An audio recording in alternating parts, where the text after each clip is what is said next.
It is rightly said, debate is a dance of mind, where the goal is not to overpower, but to harmonize different perspectives into a more complete understanding of the truth. Greetings of the day, everyone. Welcome to Polemic 2.0. Let's begin this enthralling battle of minds by lighting the auspicious lamp.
I request everyone to rise for Aditya Vandana.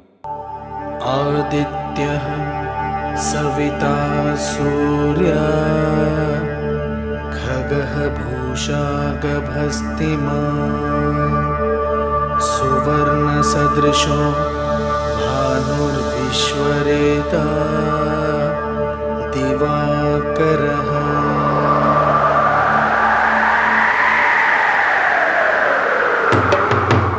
गच्छामि कराभाय हरये विश्वकर्मणे नमस्तमो विनिघ्नाय पूजये लोकसाक्षिणे.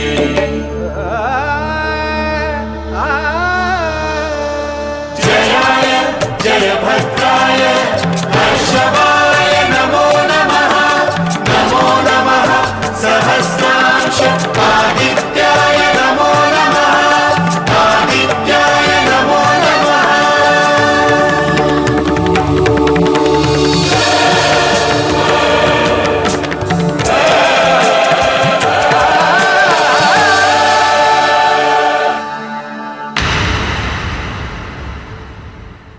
Leadership is not about titles, positions, or flowchart. It's about one life influencing the other. And we are fortunate to have amidst us one such leader. I welcome Principal Ma'am to give you a warm welcome and share the purpose of Polemic 2.0. Education need not only to be a tool for survival, but for enhancing the quality of life, enhancing perception, and our children must blossom into great human beings. A very warm afternoon to everyone present in this virtual meeting. I extend a warm welcome who are connected with us at this moment from the respective places. Team ABPS VERAVAL is highly thankful to ABMCPL and our respected Ma'am CEO for keeping the faith in us and giving us this opportunity to host Polemic 2.0 for the second time. I would also love to mention the support we have been continuously getting from our chairperson, Shashank Parekh sir, and the local management to accomplish this event in a very gracious way. Dear all, I must extend my sincere apologies as it is quite unfortunate to shift this whole event from offline to online due to extreme weather conditions. But believe me, my dear children, we were equally excited as you were to see you here at ABPS VERAVAL. in the land of Lord Somnath. Yeah, coming true to the fact sometime that man proposes and God disposes. So the question is not that who is going to let me, but it is who's going to stop me. My dear children, I would definitely like to touch upon the very purpose of having this debate competition. And I'm glad to remember our CEO's precious words that child is always first. So it is to provide a bigger platform to our budding orators, to hone your confidence, your skills, coordination, collaboration, and we are proud that Polemic has been instrumental in doing so, connecting 46 ABG schools across the nation with almost 180 participants. And this Polemic 2.0 especially has been very remarkable. And the reason is that it is for the first time, because of the same notion of our CEO that child is always first, there is an inclusion taking place. And this inclusion is including Hindi debaters as well. So that is, of course, a landmark in the history of debate competition ever been held in ABG schools. So Polemic is undoubtedly allowing the young Adityans to transcend the boundaries and giving you new experiences and new hopes. It's a very strong notion that education is not about filling a child's mind with knowledge and information. It's about giving them the depth of life. Such competition undoubtedly enhance the very much needed 21st century skills and to make our young Adityans well-groomed personalities.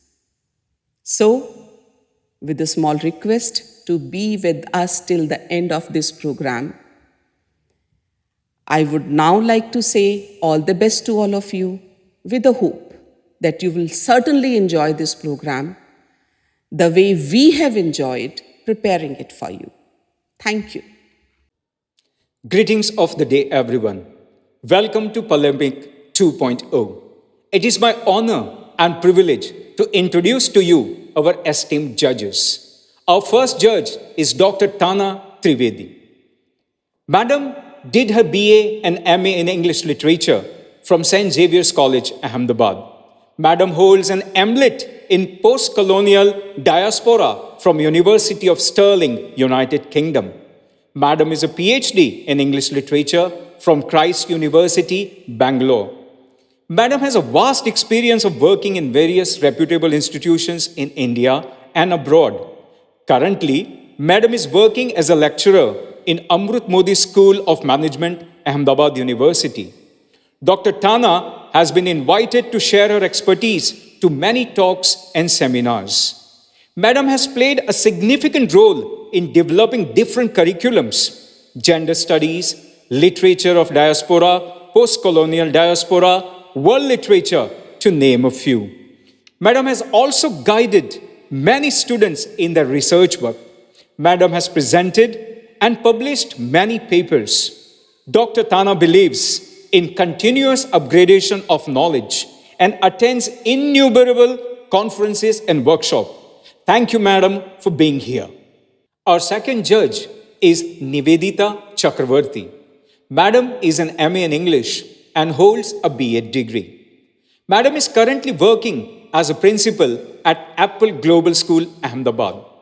Madam is a proactive leader and a team player with a proven track record of collaborating with innovative professionals to raise the level of instructional practices and student achievement. Madam has a vast experience of 30 plus years. Madam has served as a principal in the international school in Sri Lanka.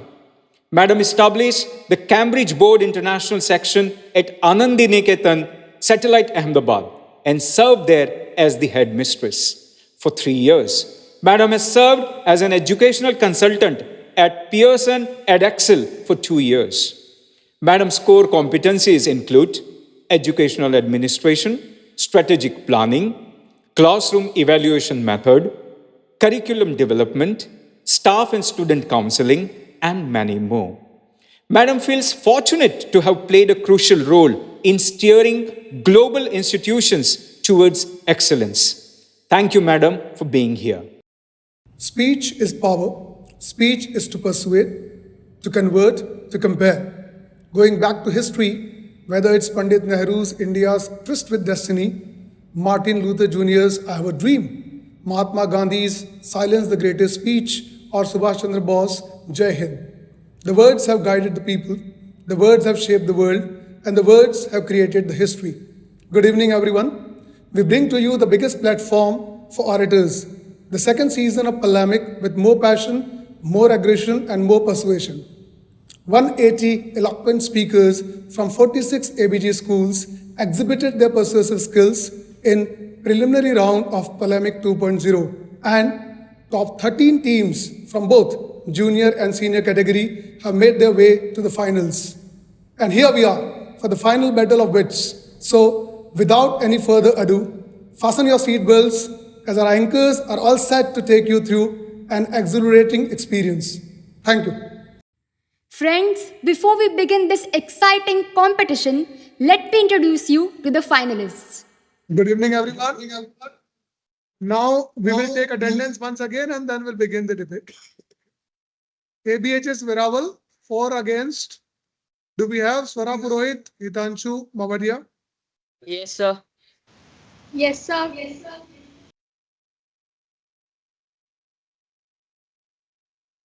For introduction, kindly everyone put your videos on, and the one whose name is called out, they say yes, sir. Swara Purohit. Yes, sir. Hitanshu. Yes, sir. Akriti. Yes, sir. Siddhi. Yes, sir. Ashwita Reddy.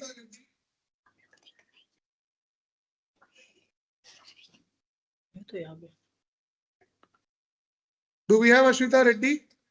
Yes, sir. Swastik Mohanty. Yes, sir. Arav Singh.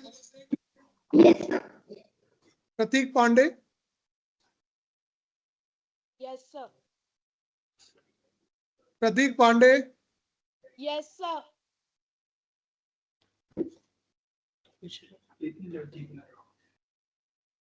Team Hirmi. Pratik Pandey is there. Yes, sir. Yes, sir. Shraddha Mishra. Yes, sir.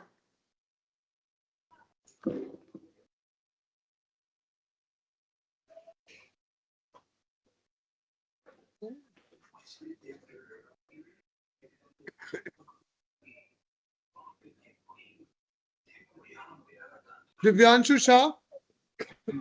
Yes, sir. Do we have Divyanshu Shah? Yes, sir. Naz. ABIC Yes, sir. Remsagar Naz. Yes, sir.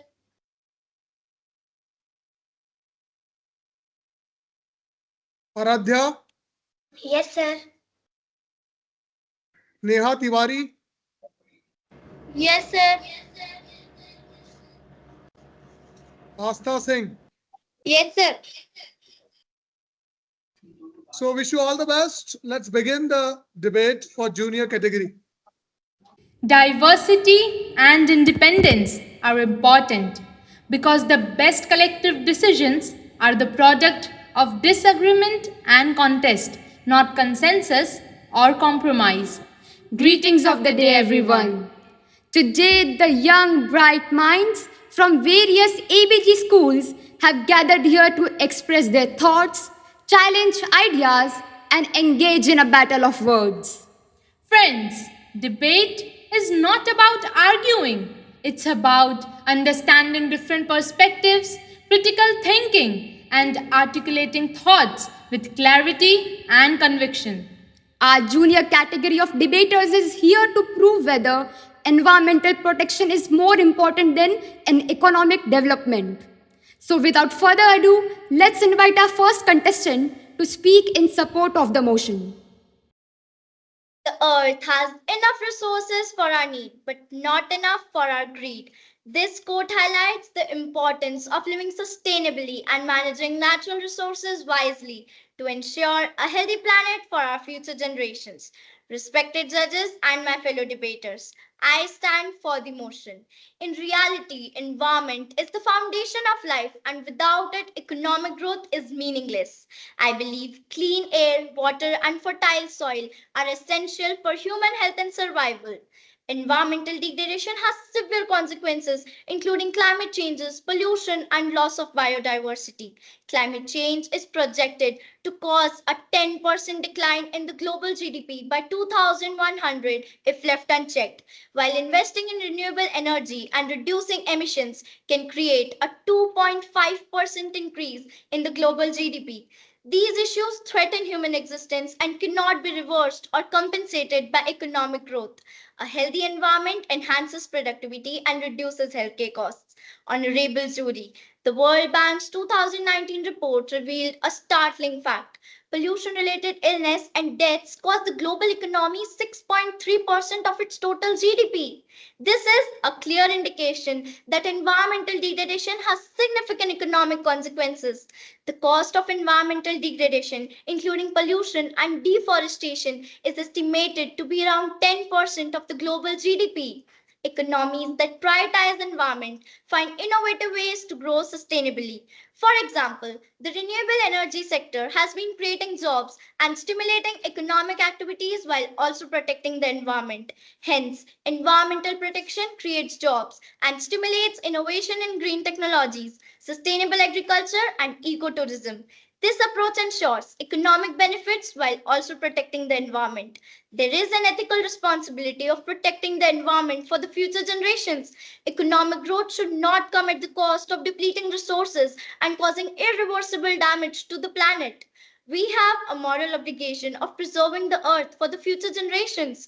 Economic growth is not a substitute to environmental stewardship.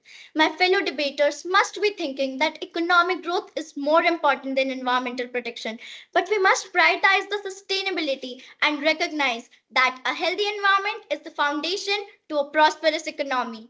By investing in environmental protection, we can not only preserve our health but also safeguard our economic future.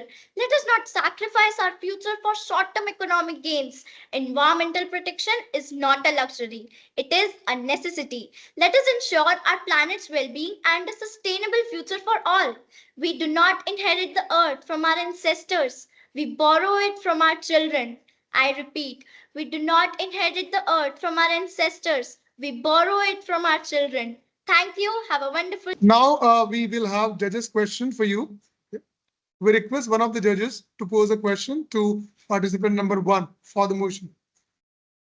Right. Thank you so much for. Am I audible? Can you hear me? Yes, ma'am. Yes. Okay. Well, it was a very nice effort. Thank you. I just wanted to understand how have you understand the term environmental sustainability? What do you mean by the term sustainability? Can you explain that? Can you tell me how you've understood it? What does it Yes, mean? ma'am, I have understood but pardon me, will you please repeat your question? My question is, how do you understand the term sustainability? Ma'am, I understand it as that we need to protect the environment, we need to sustain it, because if the environment will not grow, if we will not have enough trees, then how will everyone will live? Economic growth would be possible when everyone would be living a healthy life. No, that I understood. But I was asking you the meaning of the word sustainable. What does it mean to you? That's okay. Don't worry. What you said is absolutely fine. Don't worry about it. Your arguments were truly captivating. Now, I would like to invite contestant number 2 to speak against the motion.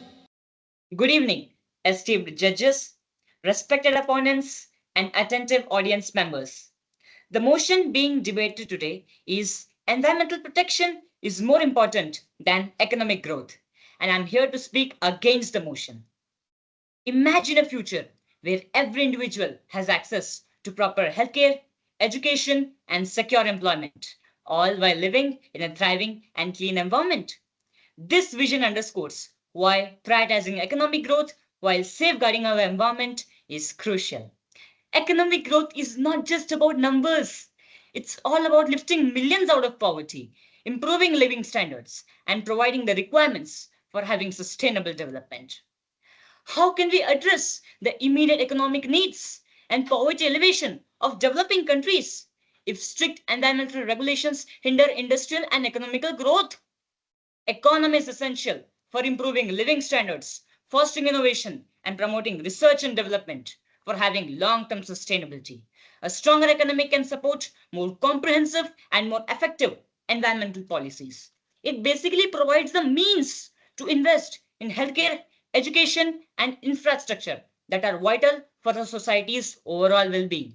Furthermore, a robust economy can support innovation, leading to the development of more cleaner and efficient technologies that can mitigate environmental impacts. How do you plan to create the necessary jobs and economic opportunities for a growing population if economic growth is slowed down in favor of environmental protection? According to data from the World Bank, a 1% decrease in GDP rate can reduce the unemployment rates by 0.5%. This is critical in countries like India, where millions are entering the job market each and every year. Therefore, economic growth directly translates into job creation. While the recent Wayanad incident in Kerala highlights the critical need for environmental safeguards, while it also brings to light the economic challenges faced by the region. The developmental activities are often seen to be reducing poverty and improving living standards. But the main lesson from Wayanad is not to halt development completely, but to make sure it is carried out responsibly. Can environmental protection alone drive the technological advancements needed to develop sustainable solutions? Without a stronger economy, where will the funding come from to invest in large scale environmental protection measures and sustainable technologies? How can we remain competitive in a global market?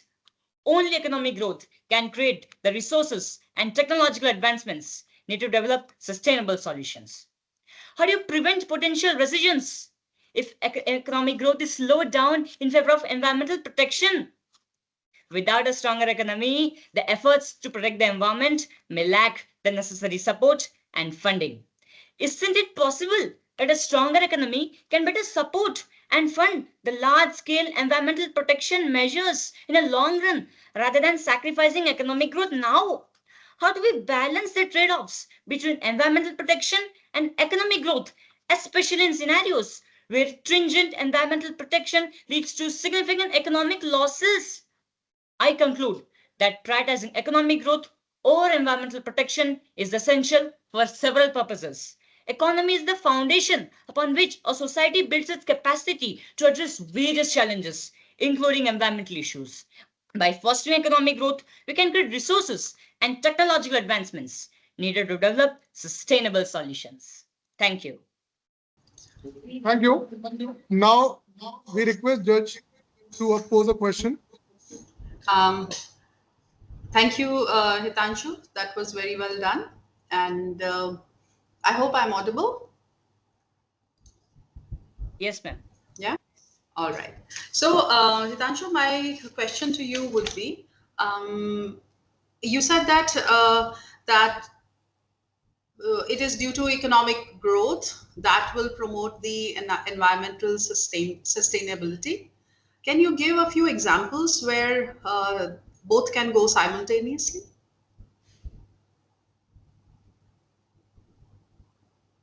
Both economic growth um, can lead to environmental sustainability. Can you give an example?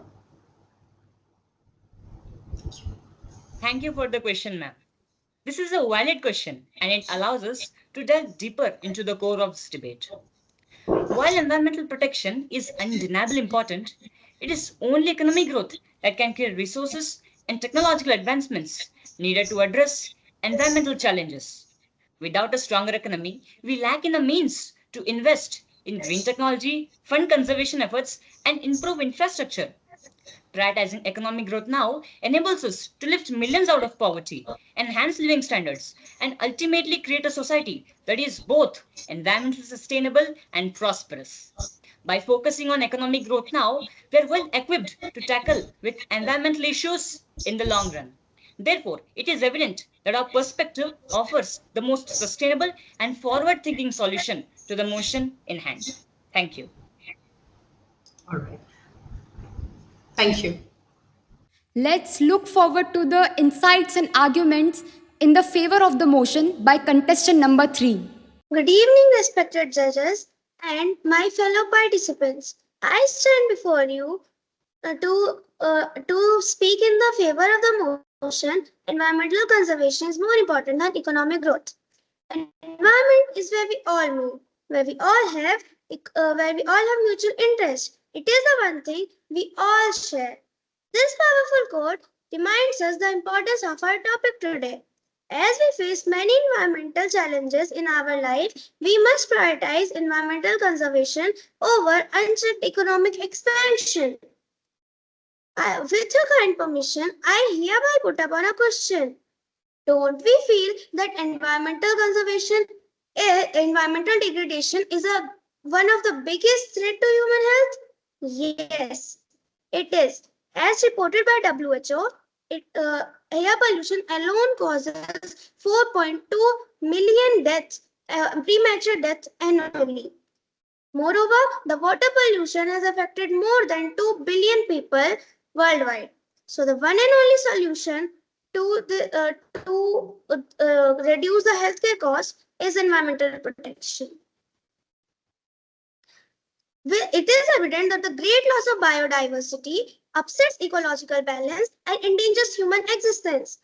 This fact is proven by International Science Policy Platform on Biodiversity and Economical Services that over 1 million of plants and animal species are facing extinction. A clean environment always helps us by reducing pollution-related diseases and improving overall well-being.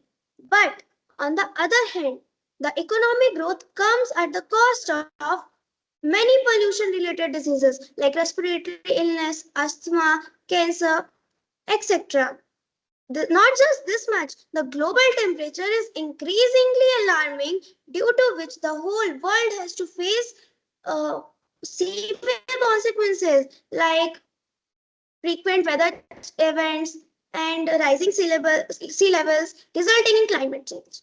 I always support the fact that environmental conservation increases economic opportunities.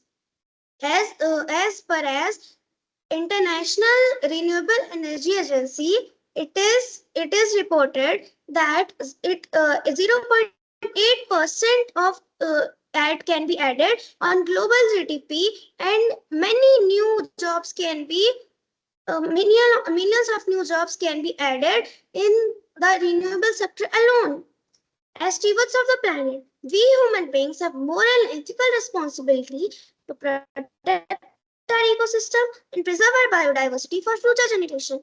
In conclusion, I would like to say that economical growth is important, but environmental protection is more crucial than economic growth, as it safeguards our health, preserves biodiversity, fights climate changes, and promotes global equity. As our environmentalist Sundarlal Bahuguna says, that environment is not a luxury, but it is a necessity. So we must treat it with respect and preserve it for our future generations.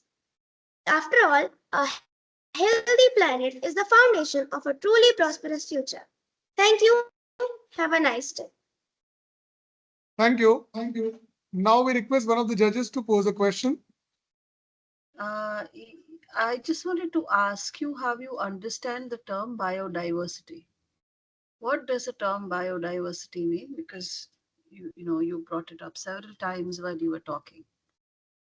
Ma'am, biodiversity means it is a balanced diversity in which we humans, plants, animals, all the species are included. That is known as biodiversity, and it is also included in ecological system, which is often called as biodiversity or ecological system. So biodiversity includes all the human species and all the species present on the planet, and it is always defined as biodiversity. Good. And one more small question. I think toward the end you used the word equity, right? Did you use the word equity? Yeah. How is that different from equality? What is the difference between equity and equality? Ma'am, equality is we should not follow discrimination. Equality is that whoever it is, it should be equal. But equity in the sense means that we should have the global equity, means we should have all the natural resources in balance, and all the things which should be in balance for our future use and our future generations. That could be known as difference between equity and equality. Okay. Thank you so much. Thank you, ma'am. Debate is the art of convincing others to see things your way. And to convince you all, here I invite contestant number 4 to speak against the motion.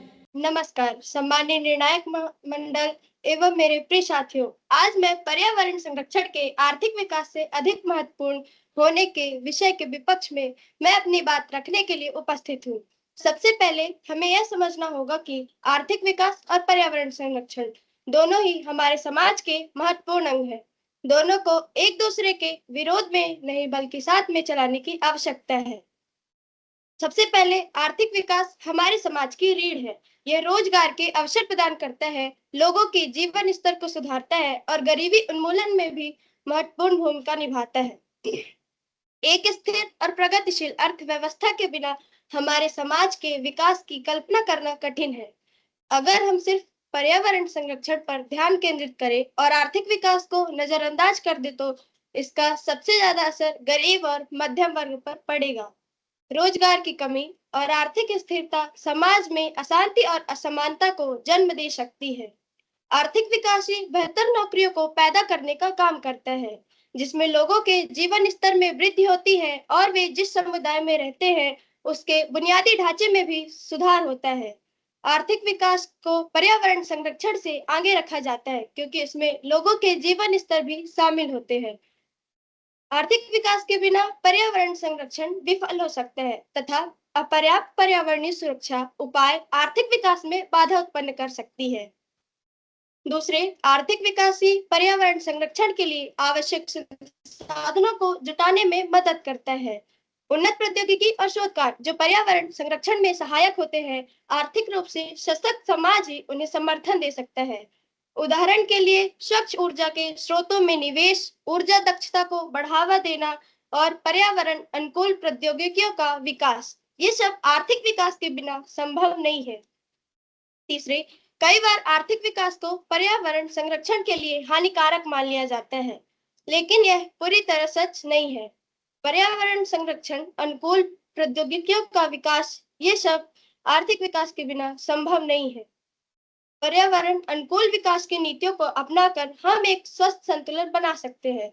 यह संभव है कि पर्यावरण संरक्षण और आर्थिक विकास एक दूसरे के विरोधी नहीं बल्कि पूरक है। एक आर्थिक रूप से सक्षम राष्ट्र ही दीर्घकालिक पर्यावरणीय समाधान और नीतियों को लागू कर सकता है। अंत में हमें यह समझना होगा कि आर्थिक विकास और पर्यावरण संरक्षण दोनों ही एक दूसरे के विरोधी नहीं बल्कि पूरक है। हमें उन नीतियों और उपायों की आवश्यकता है जो दोनों को संतुलित रूप से प्रोत्साहित करे।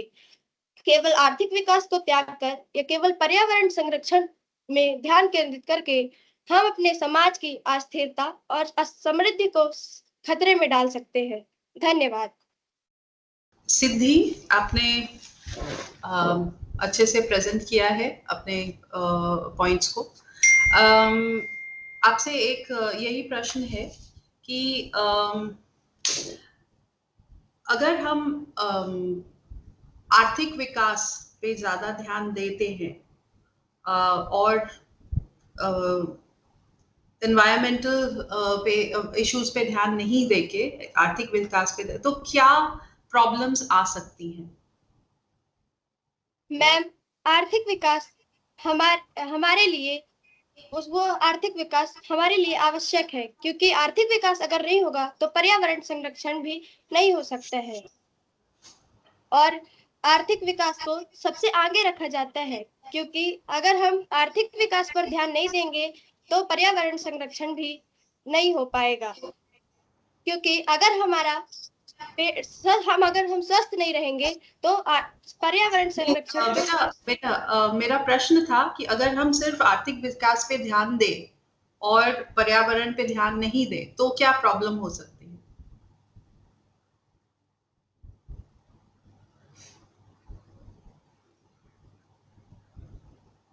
हमारा जीवन खतरे में भी पड़ सकता है मैम।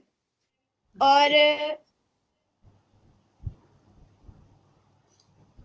ठीक है बेटा, ओके, बस वही प्रश्न, मतलब वही पूछना था आपसे। Thank you very much. Thank you ma'am. I hope you have convinced everyone with your arguments.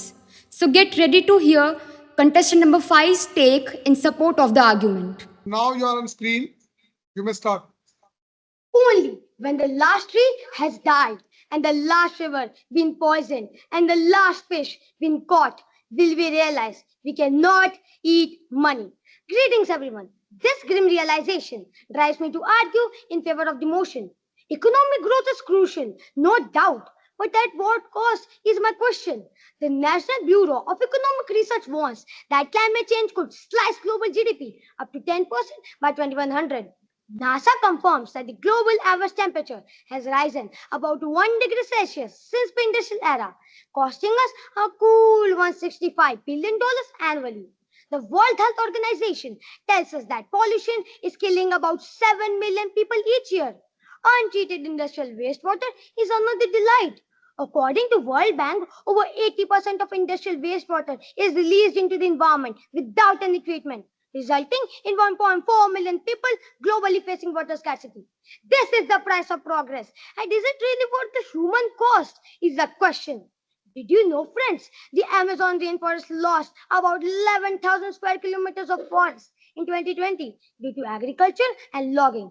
Isn't it troubling that soil degradation caused by overfarming and deforestation are severely affecting the agriculture productivity in Africa and Asia, thereby threatening global food security? Can we ignore the argument that while electric vehicles are praised for reducing our reliance on fossil fuels and cutting greenhouse gas emissions, it's important to consider the environmental impact of their batteries, my dear friends. Making lithium-ion batteries involves mining materials like lithium, cobalt, and nickel. If these materials aren't handled properly, they can leak into the environment, contaminating the soil and water. Well, out of the frying pan into the fire. Moving further, do you realize that sea levels along California's coast have risen nearly 8 inches in the past century and are projected to reach 20 to 55 inches by 2100? How should we address the resulting more frequent and severe coastal flooding, erosion, and property damage?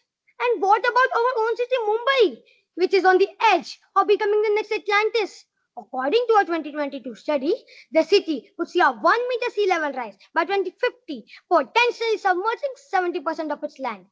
Are you even aware that 53.6 million tons of e-waste generated in 2019, projected to reach 74.7 million tons by 2030, contains hazardous substances like lead and mercury, with less than 20% recycled? And do you not recognize that mobile phones, packed with up to 60 toxic elements, leach harmful substances when discarded? I am flabbergasted. I mean, where are we leading to? What's the plan? Make the plant unbearable and just move to another one?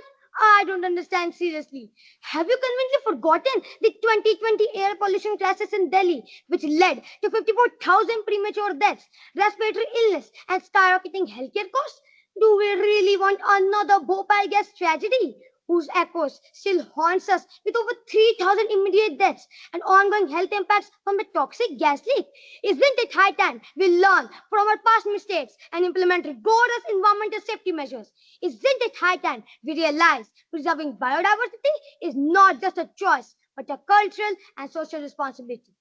Dear friends, whether you want to continue down the path of environmental degradation or choose to protect and preserve the planet for future generations, whether you prefer to remain on the other side of the table or choose to join us. The choice is yours. Thank you. Thank you so much. Now we request the judge to pose a question. Yes, hi, that was quite emphatic. What is your name? My name is Arav. Arav, you like theater, is it? You like dramatics?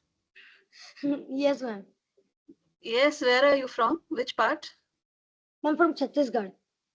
Chhattisgarh. So can you tell me when you talk about the environmental impact, तो आप जहाँ से हो, where you are from, what is the immediate environmental impact that you're able to see?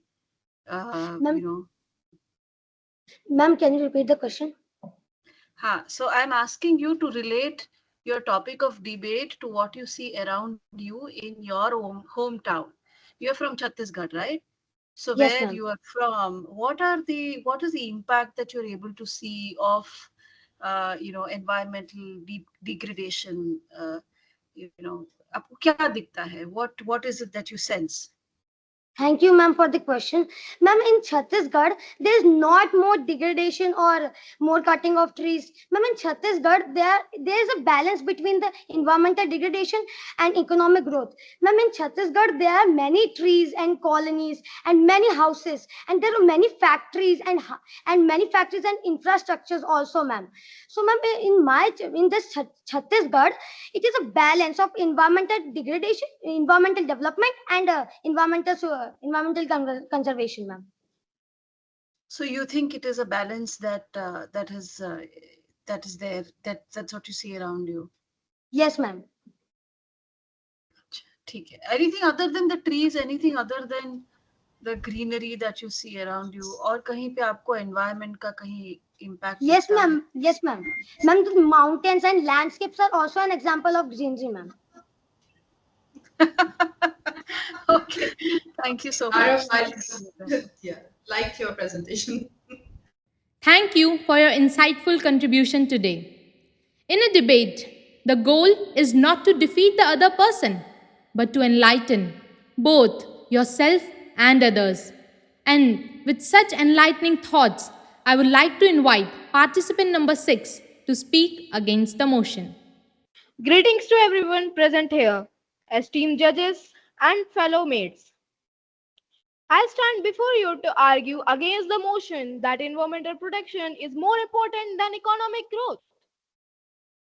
As we know, maintaining a balance between economic growth and environmental protection is essential. In this 21st century world, the most powerful weapon is money and knowledge. Money and knowledge comes from economic growth directly and indirectly. According to Kuznets curve hypothesis suggests that 1% increase in per capita income decreases the degradation of environmental quality demand to 0.85%. Now, I would like to pose a question. Do you know how the economic development changes the paths? Yes, it changes the path by taking it to the non-eco-friendly and eco-friendly solutions. Hence, economic growth plays a vital role in poverty alleviation. It has shown a remarkable progress in this area by having poverty rate to 36% in 1990, but now it's only 10% according to 2015. Yes, you might be pondering about a topic, pollution. Economic growth has shown a remarkable progress in that area as well. Now, I would like to take an example. India's car brand Tata has made a remarkable progress in EVs, electronic vehicles, by selling 1.5 lakh EVs on road in India, setting an example to reduce pollution for the other brands. Rapid shift towards environment might lead to job losses in non-eco-friendly industries, and hence the nation will become less competitive in the global market. The driver of growth is the green economy. The global renewable market has projected around $2,000 billion by 2030 by CAGR. Short-term and long-term trade-offs. As we talk about environmental protection is not sustainable for long term because it cannot provide us the basic needs such as infrastructure, healthcare, and education. In conclusion, I strongly affirm that it is necessary to maintain a balance between environmental protection and economic growth. Now, I would like to end it with a statement. We can't put a price tag on a healthy planet. So protect the environment, assuring the growth of economy. Thank you. Thank you so much. Now I request one of the judges to pose a question. Yeah. So you're Pratik, right? No, ma'am, Divyanshu. Divyanshu. Okay. So Divyanshu, you spoke about green economy. What do you mean by green economy? Thank you for posing me a question. Green economy is actually a economy generated by the eco-friendly solutions. For example, a economy it can be generated such as electricity. Electricity we are now producing by coal, but by using renewable sources such as air, water is also an example of green economy. Okay. Thank you. Thank you for your thoughts. Let's invite contestant number 7 to speak in support of the motion. The least I can do is to speak out for those who cannot speak for themselves. Good evening to all of you, Chairperson Sir. Thanks for this crucial motion having a far-reaching implication for our planet and its inhabitants too. As humanity stands at the verge of environmental catastrophe, it is important that we recognize the inherent value of nature. For the advocates of blind economic growth, the earth may be a resource to be exploited, but for me, she is a caring mother who sustains us. If she cared for us, why not we? Sir, protection of environment is not just a moral responsibility, but a survival imperative. Mahatma Gandhi once candidly said, "The earth has enough resources for our need, but not enough for our greed." Our pursuit of economic growth has come at the heavy cost of environmental degradation, climatic change, global warming, deforestation, melting glaciers, rising sea levels, increasing air pollution, water contaminations, the list goes on. All these extreme weather events are just the tip of the iceberg. The scenario deep down this tip is even worse. Sir, in such a situation, will my worthy opponent clarify as to what is the point of economic growth? If we don't have a pollution free planet to dwell on, if we don't have a healthy atmosphere to live in, if we don't have a fresh natural air to breathe in, Chairperson Sir, will a lopsided economic growth save human life on the earth? The temperature crosses the tolerable limits as the result of limitless arbitrariness. My clear answer is no, no, and no. Sir, the sustainable growth and development is not a zero-sum game. We can lift people out of poverty and step up toward prosperity without sacrificing the environment, without challenging the mother natures who nurtures us. The ungenerous secretary says climate action is not just a moral imperative, but an economic one. In fact, here lies the real solution. Investing in renewable energy, sustainable agriculture, deep irrigation, and ecotourism can create new job avenue and stimulate local economic. It will definitely strike a genuine balance between the two, which may prove a win-win situation. In conclusion, I urge you all to consider the long-term in conclusion, I urge you all to consider the long-term consequence of our action. Let's prioritize environment not just for sake of the planet, but for our own survival of for the generation to come. Rabindranath Tagore perfectly guides our path when he says, "Don't lose yourself in the vastness of the earth. Find yourself in the beauty of nature." In the last, I would appeal everyone to save earth, one another. So let's return to. Thank you. Thank you. Now I request one of the judges to pose a question. Yes, hi. What is your name? Nas Fatima. Sorry, your name is Naz? Yes, ma'am. Good, well done, Naz. Naz, I just have a small question for you. Can you tell me the difference between renewable and non-renewable sources of energy? Ma'am, I belong to Hindi medium school. Please speak in हाँ Hindi. हाँ बिल्कुल बिल्कुल आपको renewable और non renewable sources के बीच का difference पता है दोनों कैसे अलग होते हैं दोनों का एक एक एग्जांपल दे दीजिए हमको Sooner,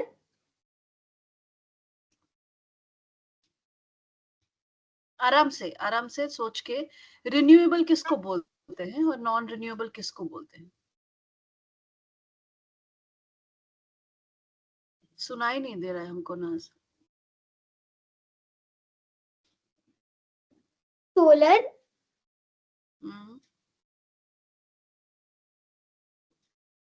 नहीं सुनाई दे रहा है can you speak a little loudly yes ma'am. Ma'am, first solar, हाँ सोलर हाँ वो क्या है रिन्यूएबल है कि नॉन रिन्यूएबल है renewable. हाँ क्यों रिन्यूएबल है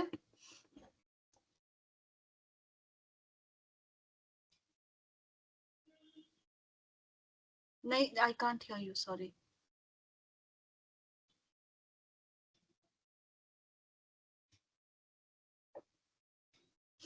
नाज नहीं सुनाई दे रहा है हमको कोई बात नहीं दैट्स ओके एक सिर्फ एग्जांपल नॉन रिन्यूएबल सोर्स का दे दीजिए मुझे Not renewable का एक example.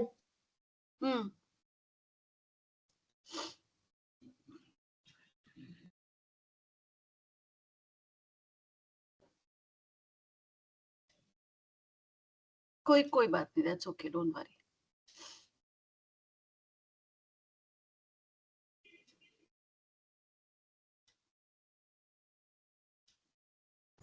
कोई बात नहीं दैट्स ओके नाज that's okay let's be thank you It was a great presentation of ideas. Now, I would like to invite contestant number 8 to speak against the motion. Good evening, esteemed judges, guests, and fellow students. Today, I stand before you to argue in favor of prioritizing economic growth over environmental protection. Ask a hungry person how he experiences God, and he will reply it's in the form of bread. We are living in a world where approximately 690 million people live in extreme poverty and are struggling with food insecurity. How can their hunger be alleviated? By giving charity? No, everyone wants to live with dignity and self respect. People need work, not arms. How will they find work? We need to create meaningful employment opportunities and increase economic activity is the only key for providing these opportunities to the needy. Economic growth is crucial for improving the standard of living and overall well-being of a population. Countries like USA, China, UAE, Australia, and Canada are developed because they have focused on economic growth. Economic growth creates jobs, reduces poverty, and provides the financial means for healthcare, education, and infrastructure development. It facilitates the development of critical infrastructure such as road, bridges, and public transport system, which enhances the quality of life and economic efficiency. It boosts government revenues through increased tax collections, which can then be used to fund public services and social programs. A focus on economic growth can enhance the nation's global competitiveness, making it a stronger player in international markets. Economic growth can attract foreign direct investment, which brings capital, new technology, and expertise to the country. With increased resources from economic growth, countries can invest in adaptive strategies and technologies to mitigate environmental impact and protect natural resources. The concept of green economy integrates economic growth with environmental stewardship. This model advocates investment in green technologies, sustainable practices, and policies that promote both economic and environmental health. Along with this, market based solutions such as carbon trading can incentivize businesses to reduce their carbon footprints without compromising economic growth. Imagine a world where economic growth is stagnated in favor of strict environmental regulations. Would you, my worthy opponents, be willing to relinquish the comforts that come from economic progress? Would you not want the comfort of AC? Would you not want good wide roads to travel? Would you choose to wear only two pairs of clothes to reduce the environmental impact of cloth production? The reality is, economic growth has provided us with conveniences and personal comforts that I'm sure most of us are not willing to sacrifice. I rest my case with the words empowering the individual means empowering the nation, and empowerment is best served through rapid economic growth with rapid social change. Thank you. Thank you. Now I request one of the judges to pose a question. Thank you. Can you state your name, please? I'm Hitanshu Mavadia. Hitanshu Mavadia. Okay, all right. Um, Hitanshu, are there any economic policies that help strike a balance between economic growth and environmental sustainability? Good evening, ma'am. Thank you for question. Yes, there are many policies that promote economic and environmental health. Uh, the policies are Startup India and Making India, which is authorized by our Honorable Prime Minister Narendra Modi.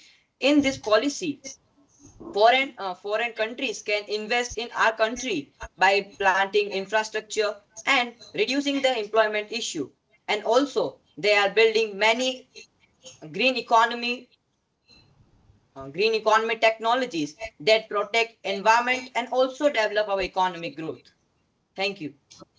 Thank you. Thank you for answering that.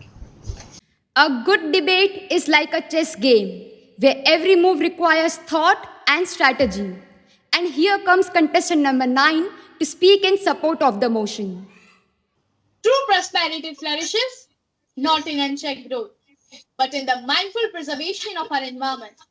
Honorable judges and the galaxy of guests present here, today we are debating a crucial issue where the environmental protection is more important than economic growth.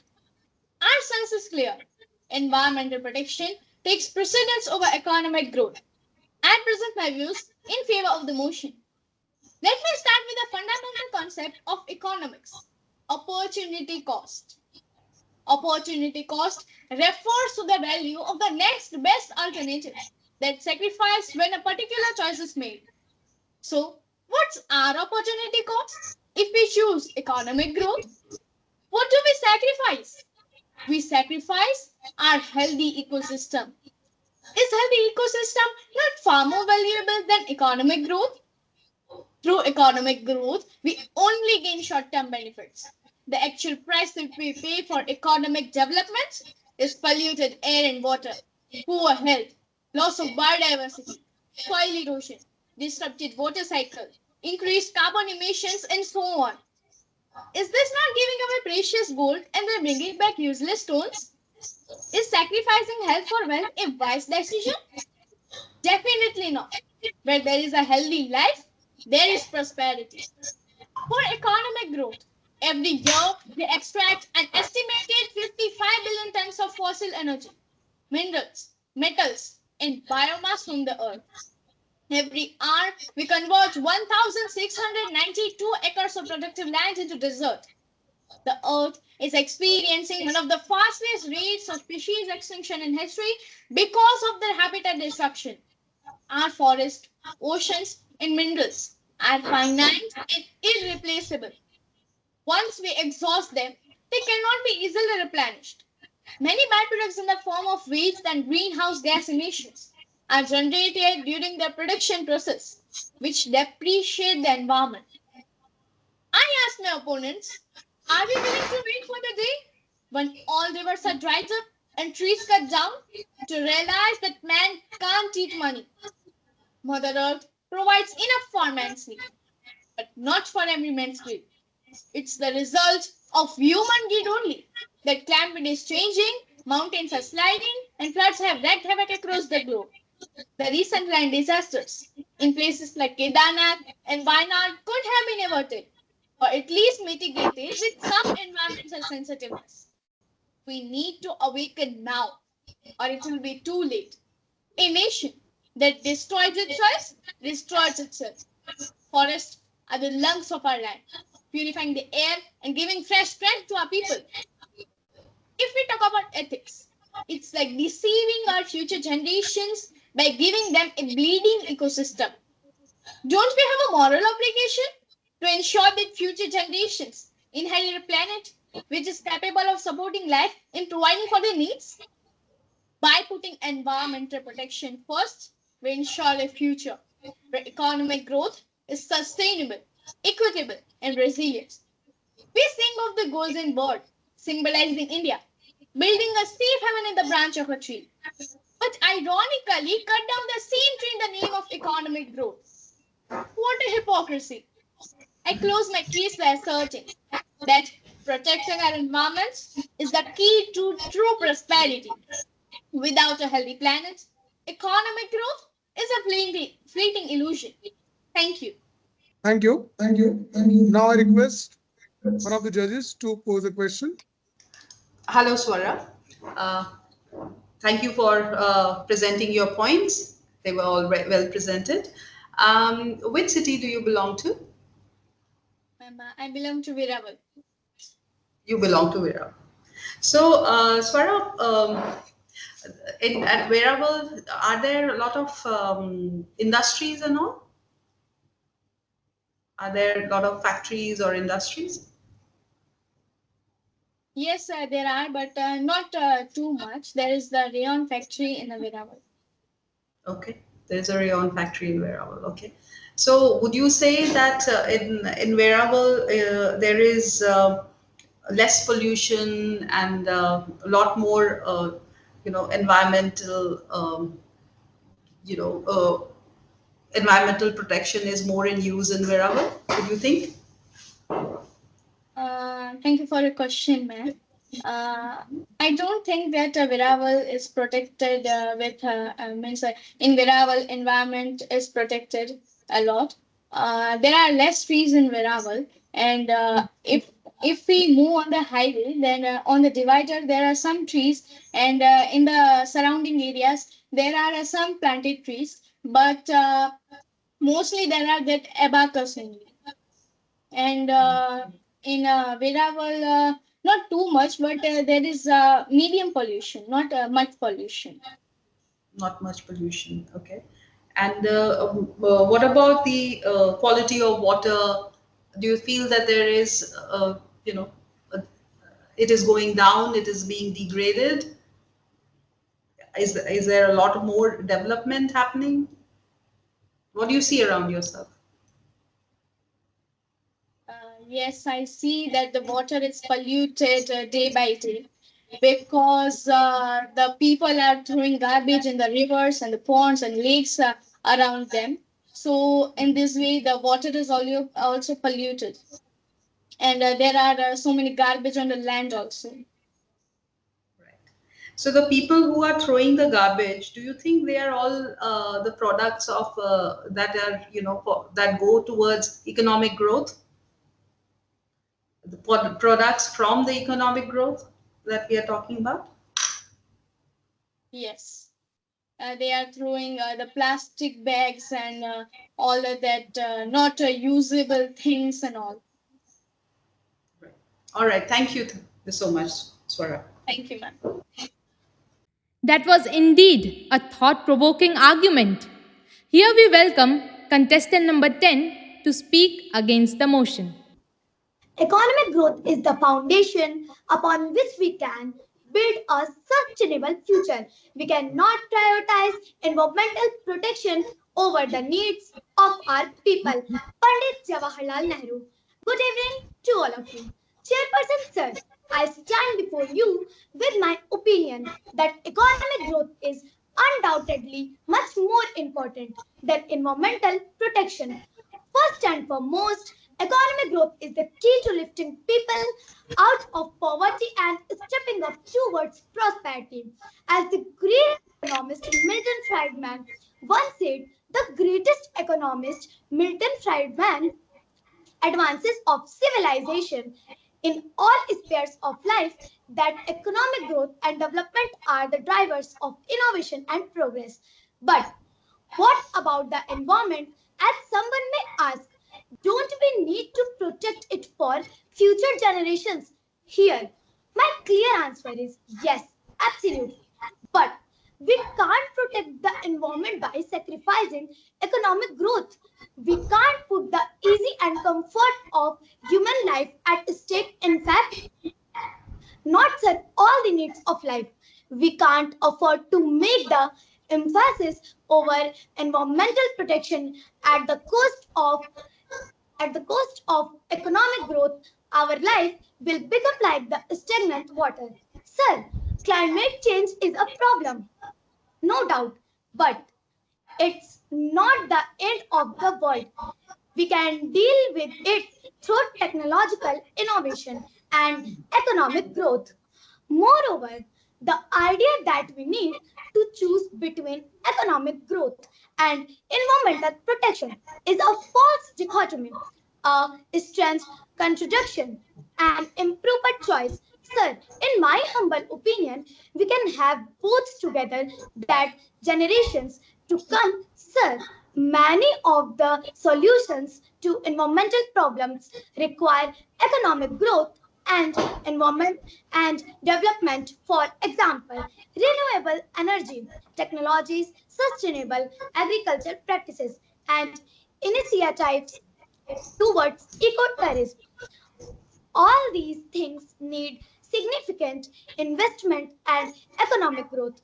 But, sir, the motion before us today suggests that we need to prioritize environmental protection over economic growth. In this regard, I will candidly say this is a recipe for our decision. We can't forget the economic growth is about people, not only the environment. Furthermore, the idea that environmental protection is more important than economic growth is based on a faulty assumptions that the environment is fragile and can't bear revolvent economist. Thank you. Jai Hind, Jai Bharat. What is your name? Aradhya Singh. Aradhya, well done Aradhya. कहाँ से हो आप? Ma'am Sonbhadra. अच्छा, वो कहाँ पे है? कौन से स्टेट में? Ma'am UP. यूपी. अच्छा, ठीक है. Are you a Hindi medium student के English medium की student? Ma'am Hindi medium. Hindi medium, ठीक है, ठीक है. अच्छा, तो आपने ये जो इकोनॉमिक ग्रोथ के बारे में जो बताया, आप कैसे समझते हो इकोनॉमिक ग्रोथ? आप कहाँ देखते हो इकोनॉमिक ग्रोथ? उसका मतलब हर जगह मैम हर जगह इकोनॉमिक ग्रोथ है. अगर इकोनॉमिक ग्रोथ नहीं रहेगा तो हमारा जीना मुश्किल हो जाएगा, बेरोजगारी और बढ़ जाएगी. सो economic growth is more important. नहीं, वो सब हम समझते हैं, लेकिन उसका मतलब क्या है इकोनॉमिक ग्रोथ का? मैम इकोनॉमिक ग्रोथ मतलब पैसा. अगर इकोनॉमिक ग्रोथ नहीं रहेगा तो हम नहीं रह सकते, क्योंकि एनवायरमेंटल प्रोटेक्शन भी इकोनॉमिक ग्रोथ से ही होता है. अच्छा, नहीं तो वो हमको जरा समझाइए एक आध दो सेंटेंस में कैसे हो सकता है? कैसे आप कोरिलेट करते हैं कि भी अगर इकोनॉमिक ग्रोथ नहीं होगा तो एनवायरमेंटल प्रोटेक्शन नहीं होगा? कैसे आप बताते हो वो?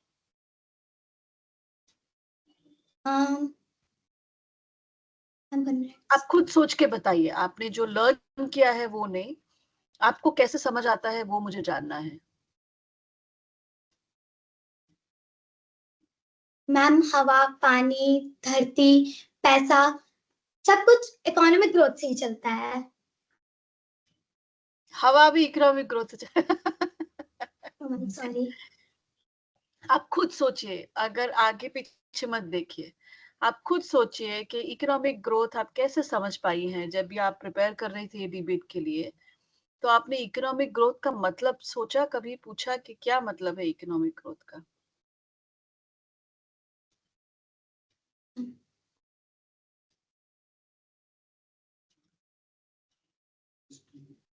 क्योंकि आप बहुत छोटे इकोनॉमिक ग्रोथ के बारे में बोले मैम थे। हाँ, फैक्ट्री इंडस्ट्रीज सभी चीजें इकोनॉमिक ग्रोथ से ही चलती हैं। अच्छा, ठीक है, ठीक है। घर जाके थोड़ा सा और पढ़ना कि इकोनॉमी किसको बोलते हैं और इकोनॉमिक ग्रोथ किसको बोलते हैं। आप डिबेट के लिए जब तैयारी करो तो पहले समझ के तैयारी करना होता है। हमेशा पूछो कि इसका मतलब क्या है, अगर समझ नहीं आता तो। ठीक है ना? Okay ma'am. Well done Arya, ठीक है, okay, thank you. Okay, thank you. Thank you. The clash of ideas is not a weakness. Truth reaches its place when tussling with errors. I would now like to welcome contestant number 11 to speak in support of the motion. Good evening, esteemed judges, respected opponents, and attentive audience members. Today, I'm going to speak in the favor of the motion. Environmental protection is more important than economic growth. As Mahatma Gandhi wisely stated, Earth provides enough to satisfy every man's need, but not every man's greed. This quote underscores the importance of sustainable living and environmental stewardship. Environmental protection ensures the long-term health of the planet, which is essential for the survival of future generations. Prioritizing nature protection can lead to cleaner air, water, and food, thus enhancing the public health. How can we reconcile the pursuit of economic growth with the potential long-term damage to the nature that our future generations will inherit? Is it ethical to leave our future generations with an uninhabitable planet? A healthy environment supports industries like agriculture, fishing, and tourism, which are vital for economic stability. The degradation of natural resources can lead to irreversible damage that economic growth cannot remedy. Innovation can be driven by necessity. Prioritizing environmental protection can stimulate green technology advancements. Relying solely on economy may delay urgent environmental actions. With a global shift towards the green economy, how do you propose staying competitive in the international market if environmental protection is not a priority? Economic growth that ignores environmental consequences can lead to higher costs in a long run due to disaster management and health issues. Preventive measures in environmental protection can be more cost effective than remedial actions. Given the overwhelming scientific consensus on climate change, how do you justify prioritizing economic growth when it contributes to global crisis that affects all aspects of life, including the economy? Have you considered the economic costs associated with environmental disasters such as floods, landslides, and droughts, which can be exacerbated by neglecting environmental protection? As we debate the merits of environmental protection versus economic growth, the recent Wayanad incident in Kerala serves as a stark reminder of what happens when we ignore environmental safeguards in terms of short-term economic gains. The catastrophic event that claims several lives underscores the severe consequences of environmental degradation. Pollution and environmental degradation have direct adverse effect on human health, causing diseases and reducing quality of life. How do we tackle limited health issues caused by pollution and environmental degradation?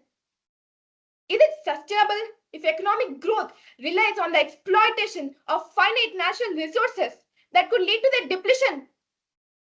Without a healthy environment, long-term economic growth is ultimately unsustainable and potentially catastrophic.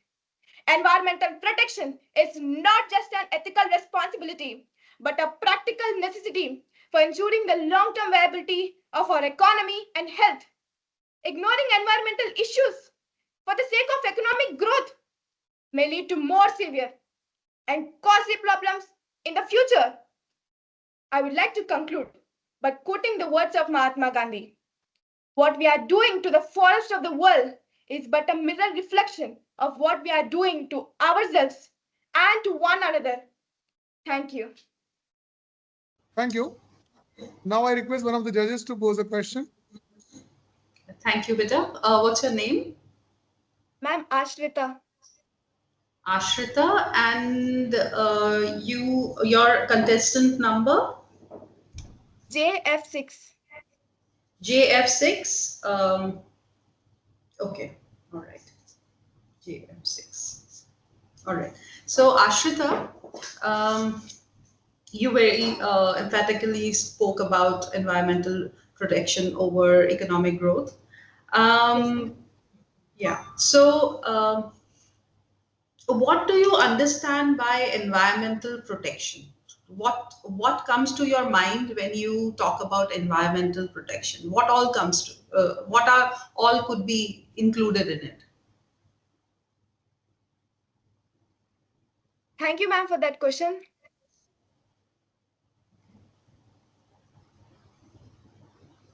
Protecting nature. Okay. So, which aspects Ma'am, of nature? ma'am, can Yeah. you repeat the question? So, which things come to your mind when you think of environmental protection? Clean air, clean water, food. Okay. And how are we to protect this? By reducing pollution, industries pollution, Okay. All right. overuse of some industries, and making less economic growth. Maybe deforestation. Okay. All right. Thank you. Thank you, ma'am. What a stimulating exchange of ideas it was. Now, I would like to welcome contestant number 12 to speak against the motion. A strong economy is the key to a strong environment. You can't have a healthy environment without a healthy economy. Respected judges, my fellow debaters, and the audience, greetings. I'm going to present my views against the motion. Environmental protection is more important than economic growth. Why? Environmental protection is crucial. I firmly believe that economic development stands first.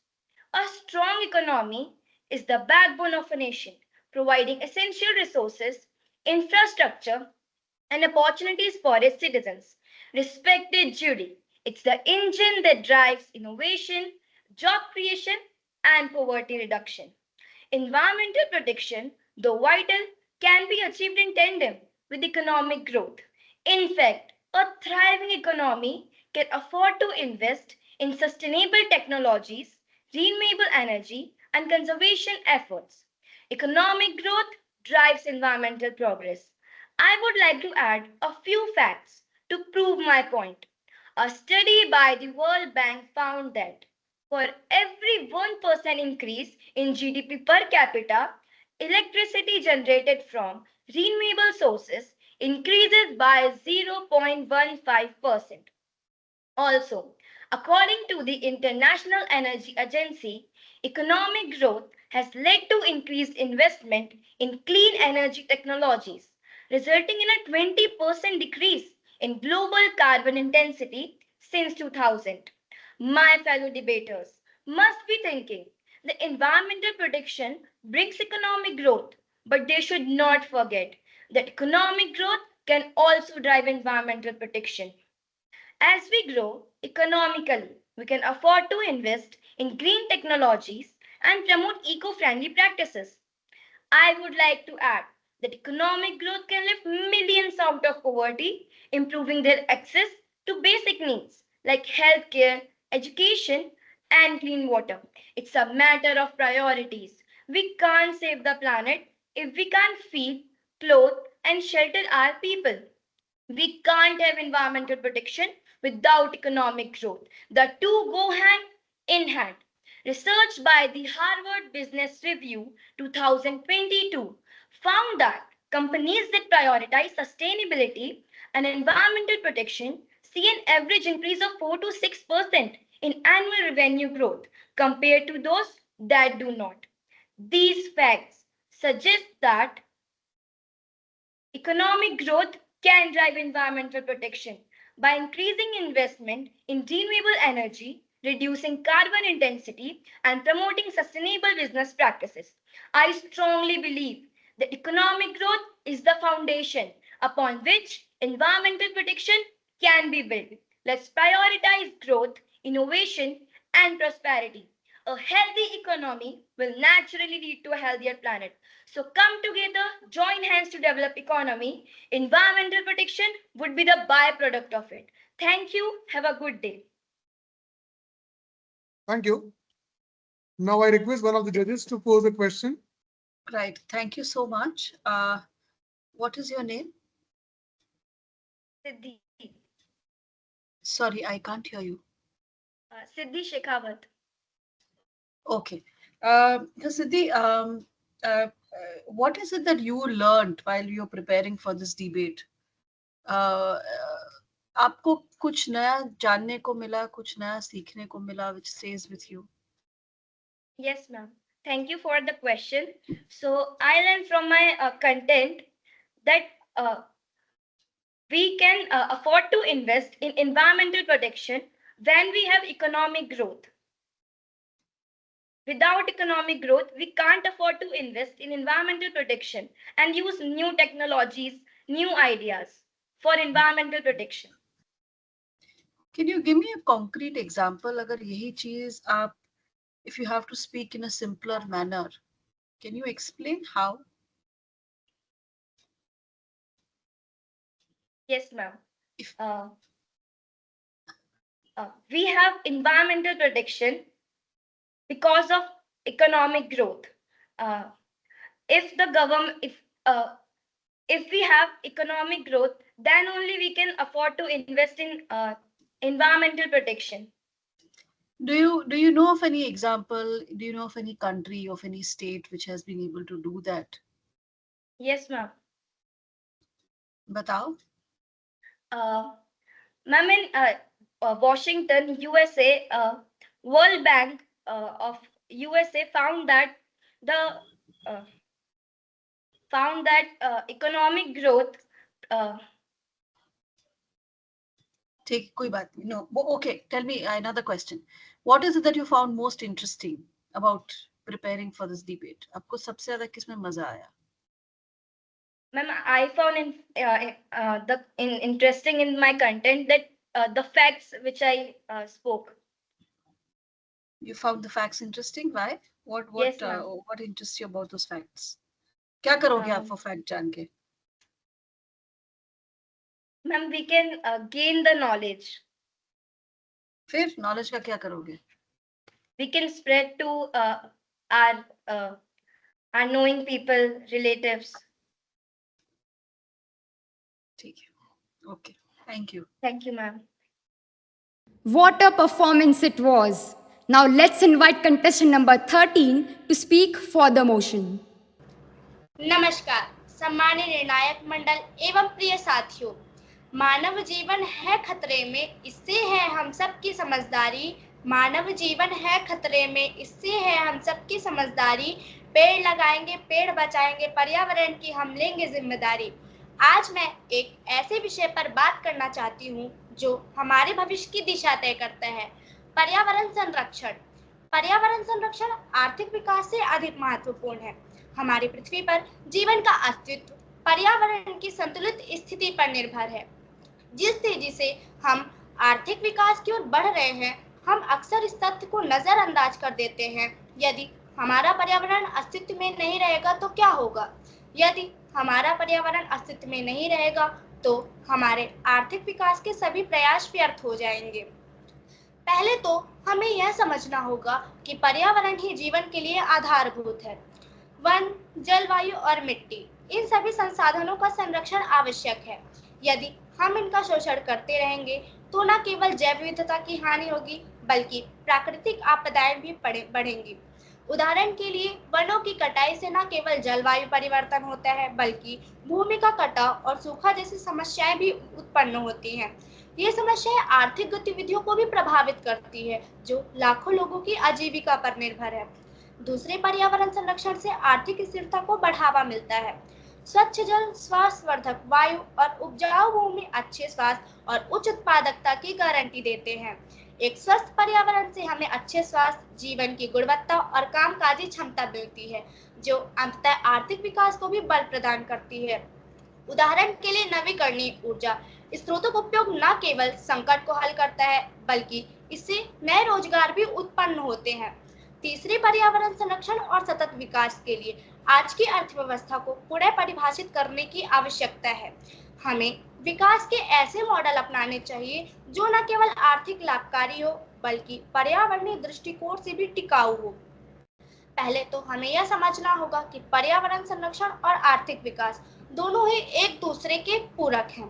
हमें विकास के ऐसे model अपनाने चाहिए जो न केवल आर्थिक लाभकारी हो लेकिन पर्यावरणीय दृष्टिकोण से भी टिकाऊ हो। इसलिए पर्यावरण संरक्षण को प्राथमिकता देना आवश्यक है ताकि हम अपनी भावी पीढ़ियों के लिए एक स्वस्थ और सुरक्षित ग्रह छोड़ सके।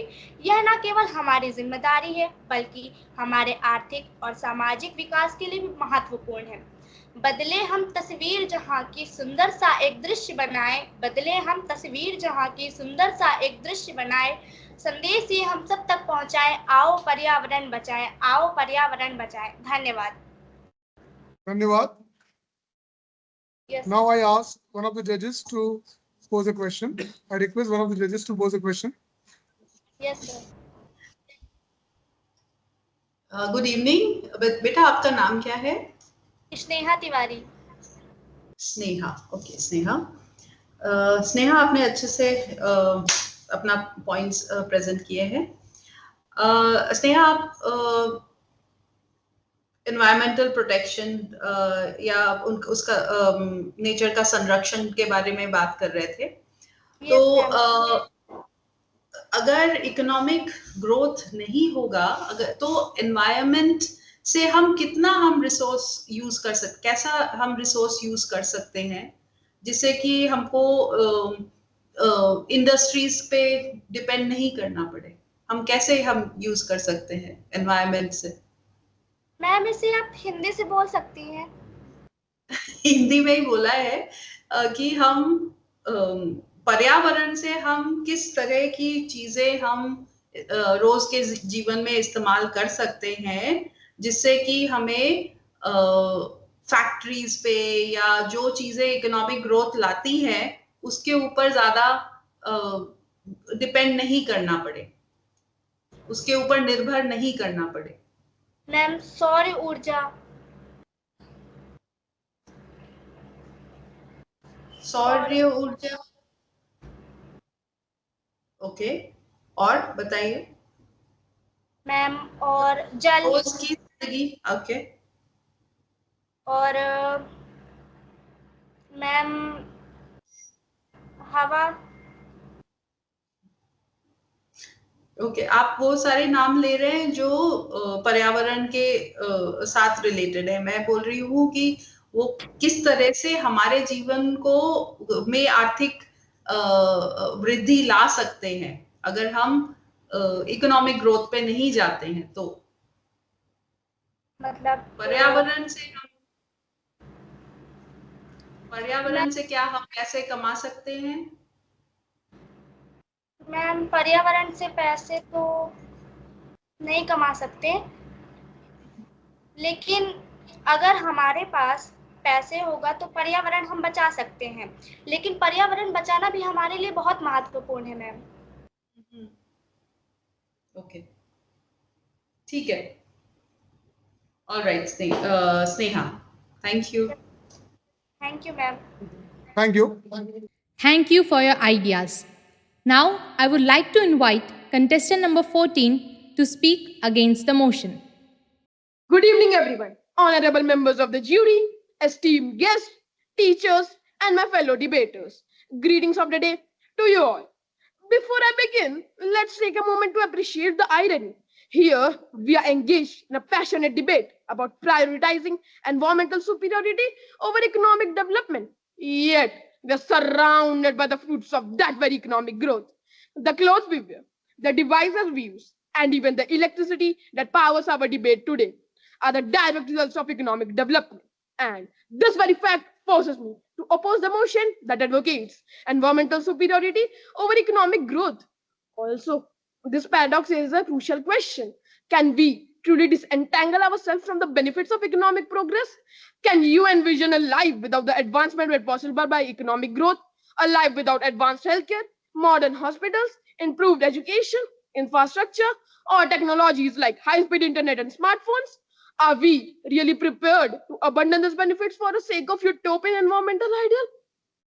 I believe the answer will be a resounding no. And in that case, just let me present some sobering realities that might just shift your perspective. You know, friends, the global extreme poverty rate has dropped from 36% in 1990 to 9.2% in 2017. The middle class is expected to grow from 3.2 billion in 2020 to 5.3 billion by 2030. Electrification rates climb from 83 to 90%, significantly improving the quality of life in developing countries. And now, let's address the elephant in the room, the employment opportunities. Yes, economic growth has created millions of jobs, reducing the global unemployment rate from 6.4 to 5.4% in 2019. Are these achievements mere footnotes in the grand story of environmental preservation? I would like to ask you, and you all, is it really necessary to choose between economic growth and environment preservation? Or is there a way to integrate both the objectives? Can we not learn from nations that have achieved both impressive economic milestones and leadership in sustainability? Can't we observe from Sweden, which sources approximately 55% of its energy from renewables, that economic prosperity and environmental stewardship can coexist effectively? Furthermore, isn't it a well known fact that Costa Rica is generating over 99% of its electricity from renewables? Isn't it impressive that India is aiming to expand its renewable energy capacity to 500 gigawatts by 2030, with over 24% of its electricity already coming from renewables?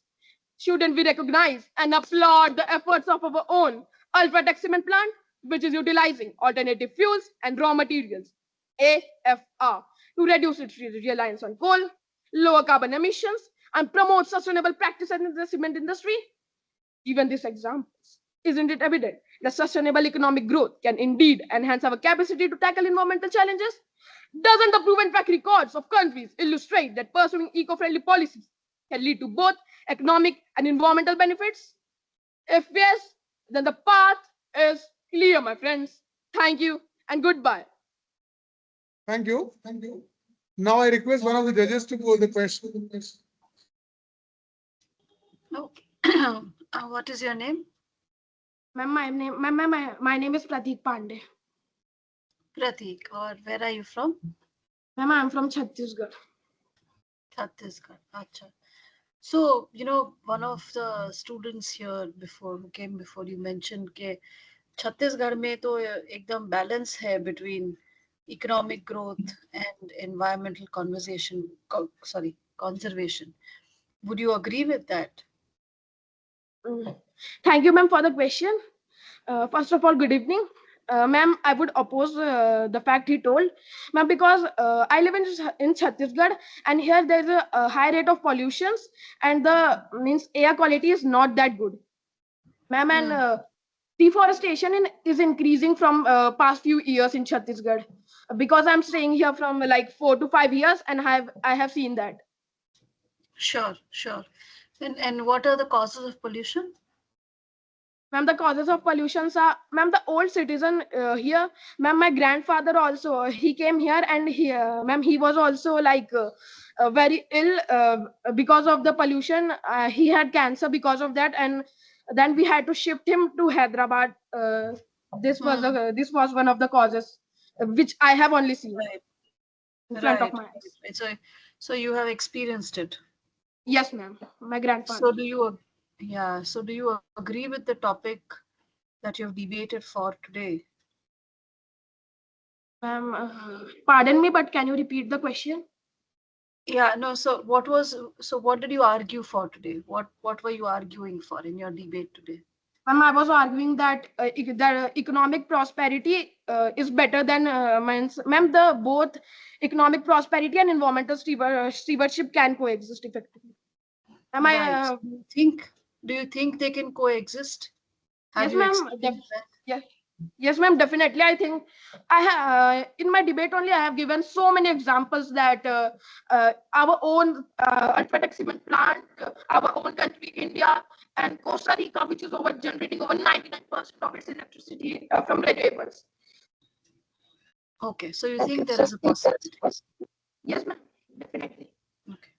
Okay. Thank you so much. Thank you. With this, we have come to an end of our first category. Friends, let us experience the vibrant culture of Gujarat through this energetic dance.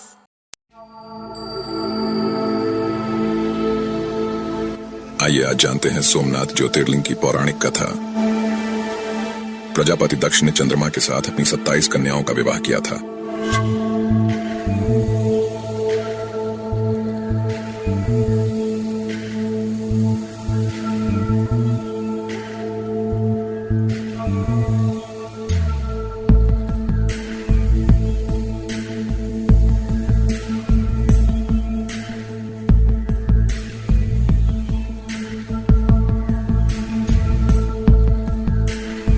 लेकिन अपनी 27 पत्नियों में से चंद्रमा सबसे ज्यादा रोहिणी को प्यार करते थे। शंभो शिव शंभो स्वयंभो भो शंभो शिव शंभो स्वयंभो। इस वजह से दक्ष की अन्य पुत्रियां रोहिणी से जलने लगीं। वहीं जब इस बारे में दक्ष को पता चला तो उन्होंने क्रोधित होकर चंद्रमा को श्राप दे दिया। दक्ष ने चंद्रमा को श्राप दिया कि वह धीरे धीरे खत्म हो जाएगा।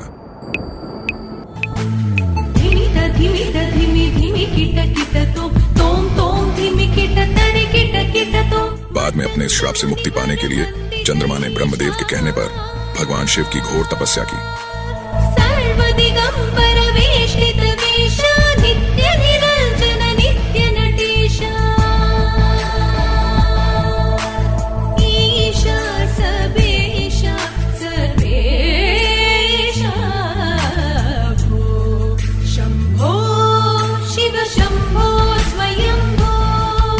इस दौरान चंद्रदेव ने शिवलिंग की स्थापना कर उनकी पूजा की। शिव शंभो स्वयंभो शिव शंभो स्वयंभो। चंद्रमा की कठोर तपस्या से खुश होकर भगवान शिव से उन्हें श्राप मुक्त करते हुए अमृता का वरदान दिया। वहीं श्राप में मुक्ति के बाद चंद्रमा ने भगवान शिव से उनके बनाए शिवलिंग में रहने की प्रार्थना की। शिव शंभो स्वयंभो शिव शंभो स्वयंभो। और तभी से इस शिवलिंग को सोमनाथ ज्योतिर्लिंग में पूजा जाने लगा। शंभो शिव शंभो स्वयंभो।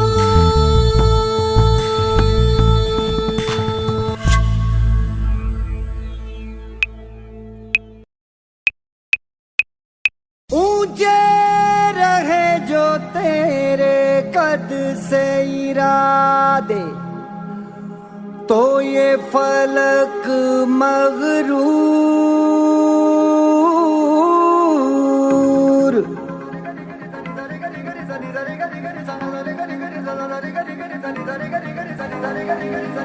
है ठान लिया हमने सूरज सा जलना है, सपनों को दो परवाज़ अगर उड़ने की तमन्ना है।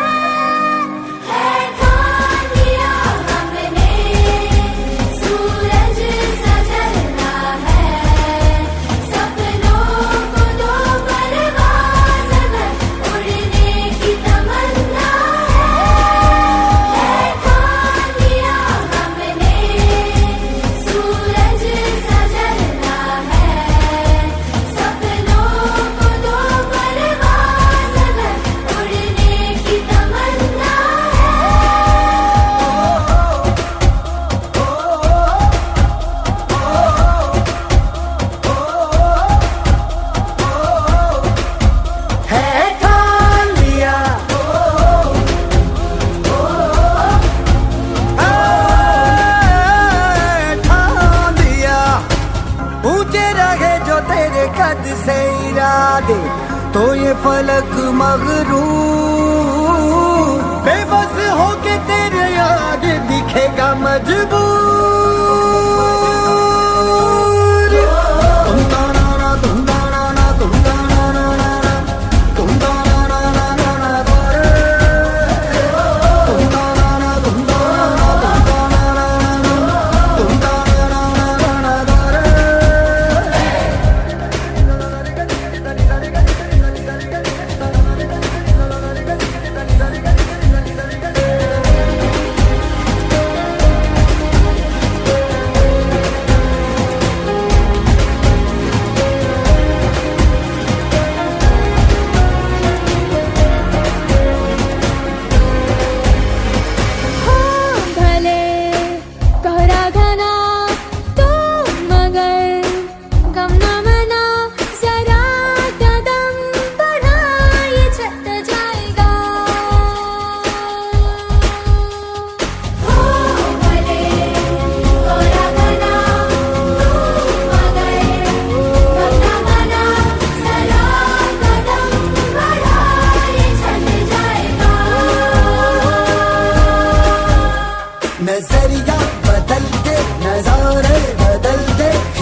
હે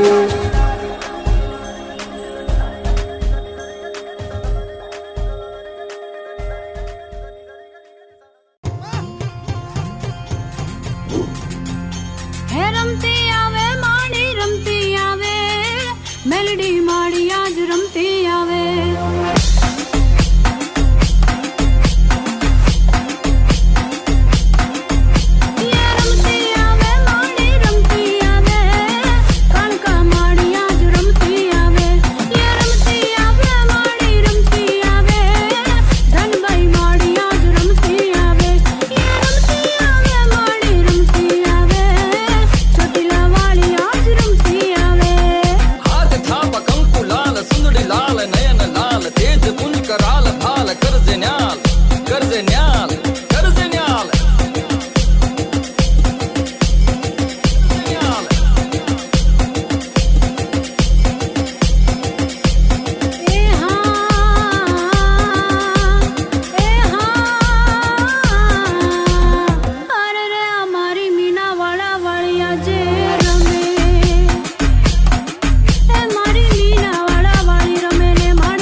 Good evening, everyone.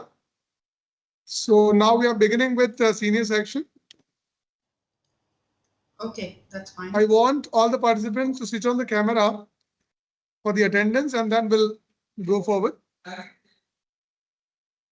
request all the participants to switch on the camera and sit before the camera.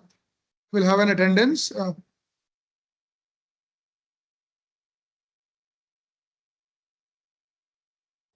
Friends, before we begin the senior category, let me invite two of our best orators to express their views on the topic, One Nation, One Election.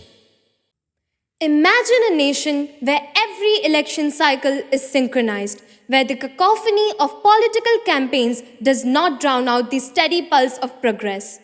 One nation, one election is not just a logistical reform. It's a vision for a unified democratic process that promises effectivity, reduced costs, and a focus on governance over endless campaigning. I stand before you to speak in support of the motion, One Nation, One Election. Friends, it's a well-known fact that a very few countries are as diverse as India. It has 28 states and 8 union territories, each with its own unique cultural identity that come under one shared democratic framework. Our diversity, the number of states, and cultural richness make the governance a formidable challenge. Don't you think it is impossible to include all of these under one umbrella by conducting elections at different times? Well, one nation, one election seems to be the only panacea. Holding elections at different times leads to a whopping financial burden due to repeated campaigning. In 2009, the political parties spent around $83 million on advertising campaigns. And in 2014, they spent around $300 million for the same. During Lok Sabha election in 2019, the cost went up to rupees 55,000 crores and rupees 1.35 lakh crores in 2024. Instead, these funds could have been used for crucial development projects like maintenance of roads, enhancement of railway services, improving schools, and providing better healthcare facilities. Investing in these essential services would not only improve the quality of life for the citizens, but also add up to the growth and prosperity of the nation. My worthy opponents seem to ignore the fact that conducting elections again and again contributes to political corruption, and it has also been noticed and proved that frequent elections diverts the entire country's attention, causing various paralysis at different administrative levels. Friends, when we have one nation, one national flag, one nation, one national anthem, one nation, one constitution, then why are we still arguing about one nation, one election? Thank you. एक राष्ट्र एक चुनाव से कौन खुशहाल होगा? विविधता का गहना कहीं खो ना दे, यह सवाल होगा।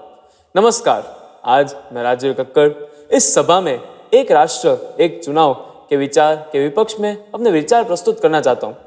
यह अवधारणा जो पूरे देश में एक ही साथ एक समय पर चुनाव करवाने की बात करती है, सत्ता पर तो अत्यंत आकर्षक प्रतीत होती है, लेकिन इसके दूरगामी प्रभावों पर विचार करना अत्यंत आवश्यक है।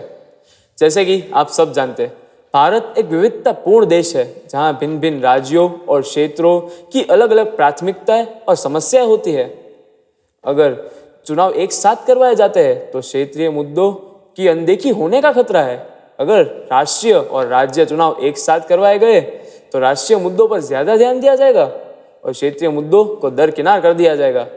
ये हमारे देश की संघीय संरचना के विपरीत होगा, जो हमारे देश के हर एक राज्य को अपनी विशेष आवश्यकताओं के अनुसार निर्णय लेने की स्वतंत्रता प्रदान करता है। आप सबको पता ही होगा, लोकतंत्र का मूलभूत सिद्धांत है जनता की इच्छा का सम्मान करना। यदि हम एक साथ चुनाव करवा भी देते हैं, पर कार्यालय के समय अगर सरकारें गिर गई तो क्या होगा? क्या हम तब तक अगला चुनाव नहीं करवाएंगे जब तक अगला निर्धारित समय नहीं आता?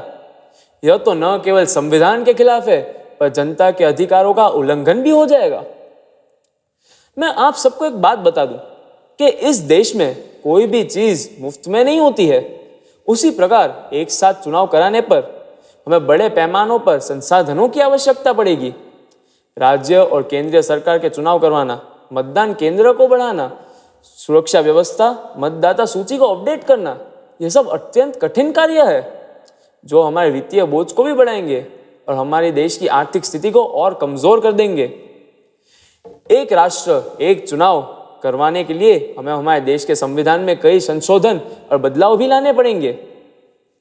मैं आप सबको बता दूं, भारत देश का संविधान एक जटिल और एक संतुलित दस्तावेज है।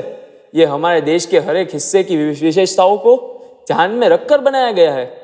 इसमें बदलाव लाना न केवल एक कठिन कार्य है, बल्कि इसमें बदलाव लाया जाएगा तो हमारे देश के संविधान के मूल ढांचे को कमजोर भी करवा दिया जाएगा। आप सब ये सोच रहे होंगे कि एक राष्ट्र एक चुनाव की योजना से हमारे देश में राजनीतिक स्थिरता बन जाएगी, लेकिन मैं आप सबको एक बात बता दूं, ये उल्टा अस्थिरता को पैदा कर देगी। मान लीजिए हमने एक साथ चुनाव करवा दिया पूरे राष्ट्र में, पर एक साथ चुनाव करवाने के बाद किसी एक राज्य की सरकार गिर गई तो हमें वापस चुनाव करवाना पड़ेगा और उस चुनाव करवाने से एक राष्ट्र एक चुनाव की अवधारणा पूरी तरह से विफल हो जाएगी। यह न केवल प्रशासनिक संस्थाओं की चुनौतियां को बढ़ाएगा, बल्कि यह जनता के मन में भ्रम और असंतोष भी पैदा कर देगा। अंत में मैं इतना कहना चाहूंगा कि एक राष्ट्र एक चुनाव की योजना न केवल व्यावहारिक रूप से कठिन है, बल्कि यह हमारे देश की लोकतांत्रिक परंपराओं और संघीय संरचना को भी हानि पहुंचाती है। इसके ऊपर कोई भी निर्णय लेने से पहले गहरी सोच करें और सुनिश्चित करें कि आगे जाके हमारा लोकतंत्र मजबूत बना रहे। धन्यवाद। Friends, before we begin this exciting competition, let me introduce you to the finalists. Okay, I want the attention of all the participants. Do we have Khor, Devansh, and Pragun? Devansh? Yes, sir. Yes. We are here. Yes, sir. Pragun? Yes, sir. We are here. Soumya? Good evening, sir. Yes, sir, I am Good here. evening. Hiba? Sir, I'm present. This is Hiba, but I am from ABPS Rider. Ishani? Good evening, sir. Yes, I'm Good evening. Aditi? Yes, sir, I am present. Vishwa? Yes, I am present. Anushka? Yes, sir, I am also present. Kavita? Yes, sir. Aarti? Yes, sir. Arush? Yes, sir. Garima? Yes, sir. Okay, thank you. Judges, I want to bring it to your attention. We are beginning with debate, senior section. Yeah, all right. Thank you so much. Shall we begin with your permission, both the judges? Yes, absolutely. Okay. Nivedita? You may begin. Our next category of debaters is here to discuss an important topic of one nation, one election. With this, I would now like to invite contestant number 1 to speak for the motion. It's time to fundamentally change the way we think. It's time to reform a system so that it becomes more efficient, more transparent, and more creative. Respected jury, renowned scholars, and dear friends, wishing you all a pleasant evening. I'm here to support the motion. A country which is in constant election mode. A country where elections dominate the public discourse.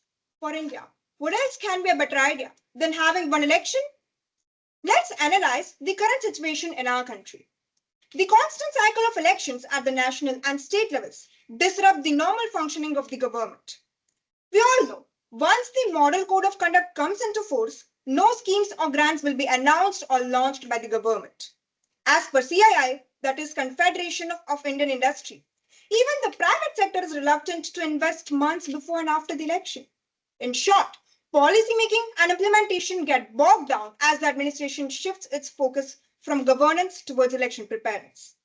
Nothing is more ridiculous than utilizing the entire central and state armed police forces for maintaining law and order in and around the polling stations, and that too frequently. Further, as we increase the frequency of elections, the political parties need to keep an inflow of funds and contributions. And this is one of the key drivers for corruption and black money. In my opinion, there is only one solution for all these disputes, and that is one election. Simultaneous polls will allow the government to work towards its long-term agenda without any interruptions, and this will result in significant logistical and operational efficiencies.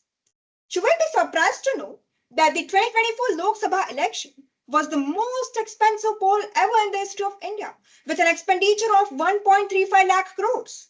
And we also conducted by-elections in 13 assembly constituencies of 7 states. Remember that this is again in addition to the expenditure for state assembly elections, municipal elections, and panchayats.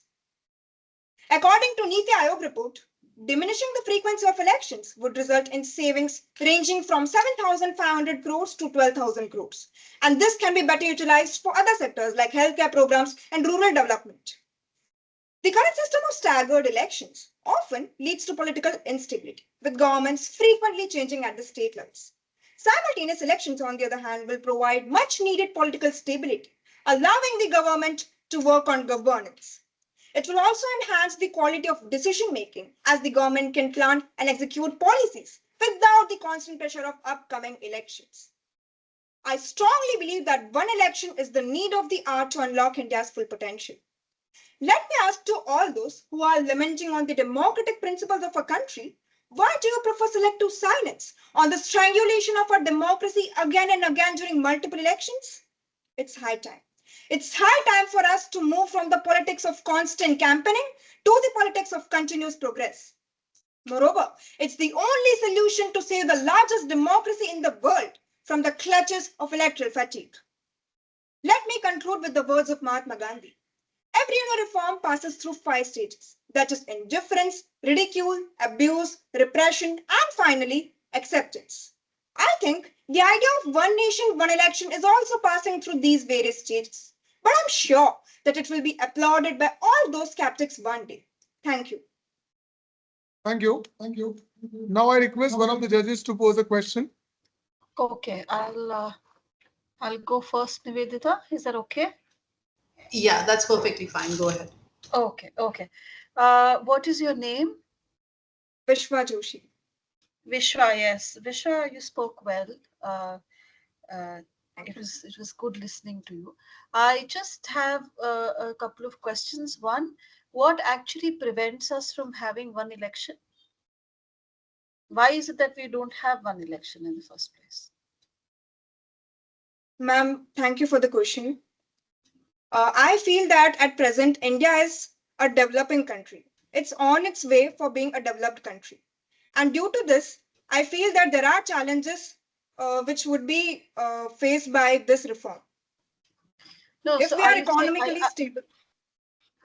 Are you saying that we don't have one election because we have logistic challenges? Or is it a part of our constitution? Or is it the way we have been made as in India, India is that we can't have one election? What is it? I think that it is the last one that we are made in such a way that election can't be held because it's a conservative idea, and ever since our country became independent, this idea we are following. And that's why there are people who are challenging this reform. Okay, and the other small question was, what do you know about the Niti Aayog? You quoted something from the Niti Aayog, right? What is Niti Aayog? Niti Aayog stands for National Institution for Transformation of India, and it was established, actually it took the place of Policy Planning Commission, and it was launched by PM Narendra Modi of Bharatiya Janata Party, and it was launched on 1st January 2015. And this Niti Aayog basically works for the transformation of India and give give importance to all the governments, be it central government or the state government. Okay, fine. Thank you so much. Thank you, ma'am. Your arguments were truly captivating. Now, I would like to invite contestant number 2 to speak against the motion.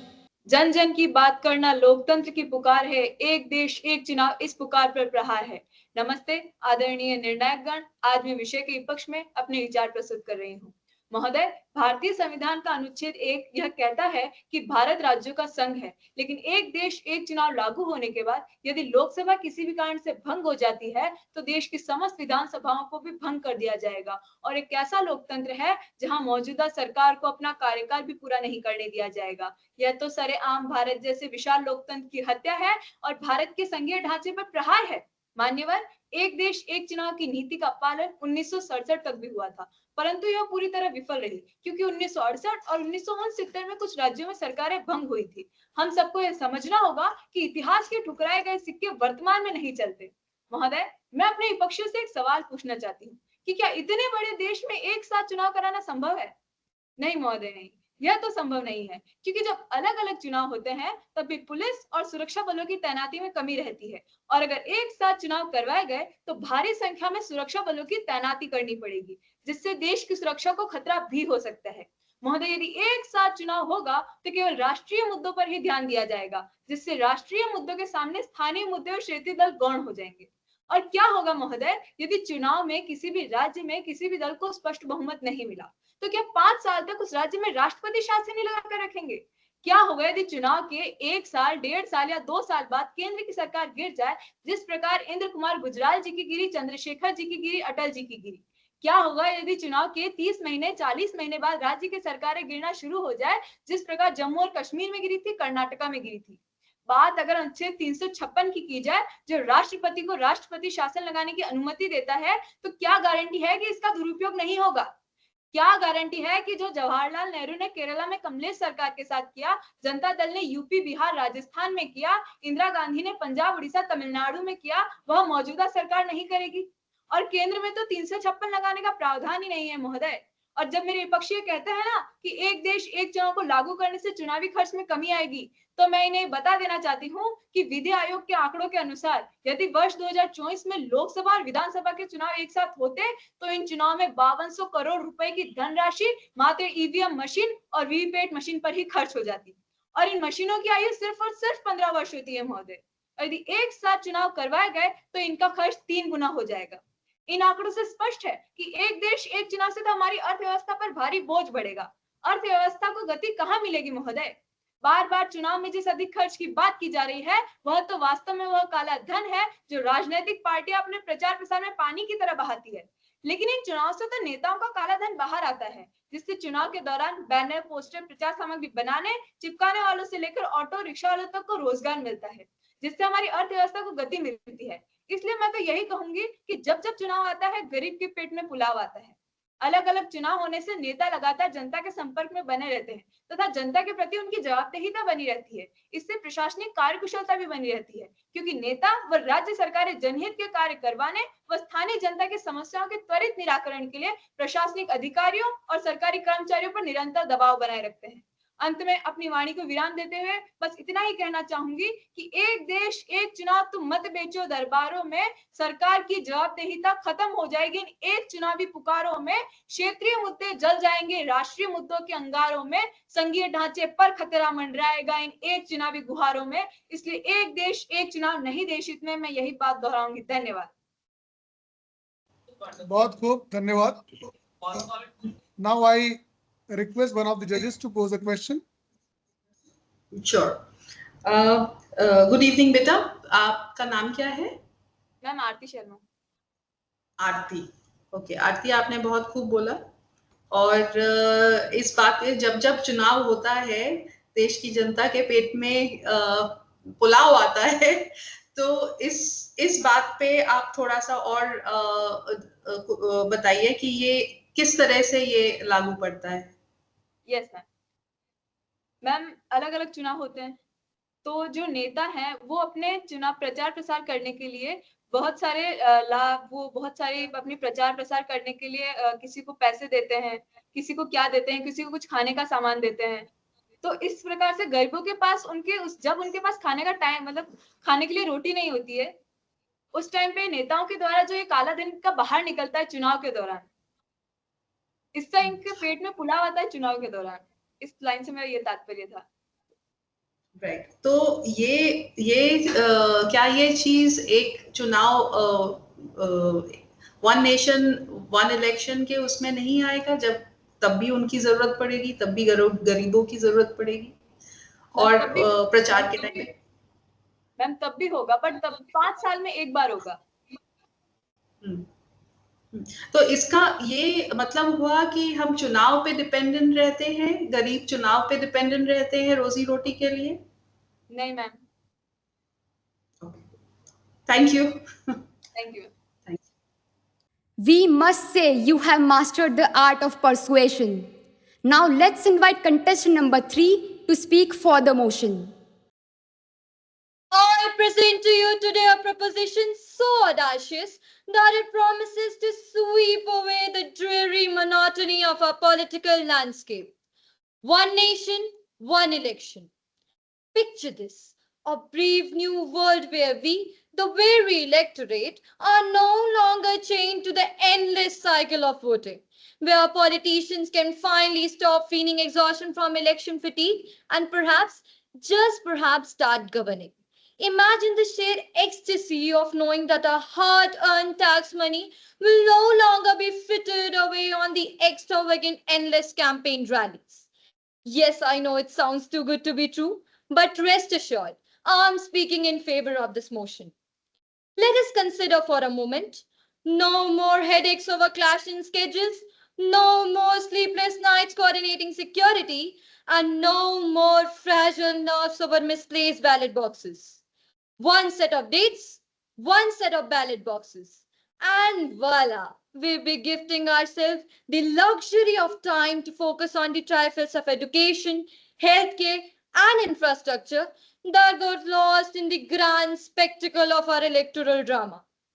Let's go back to a simpler era between 1952 and 1967 when Lok Sabha and state legislative assembly elections were held together.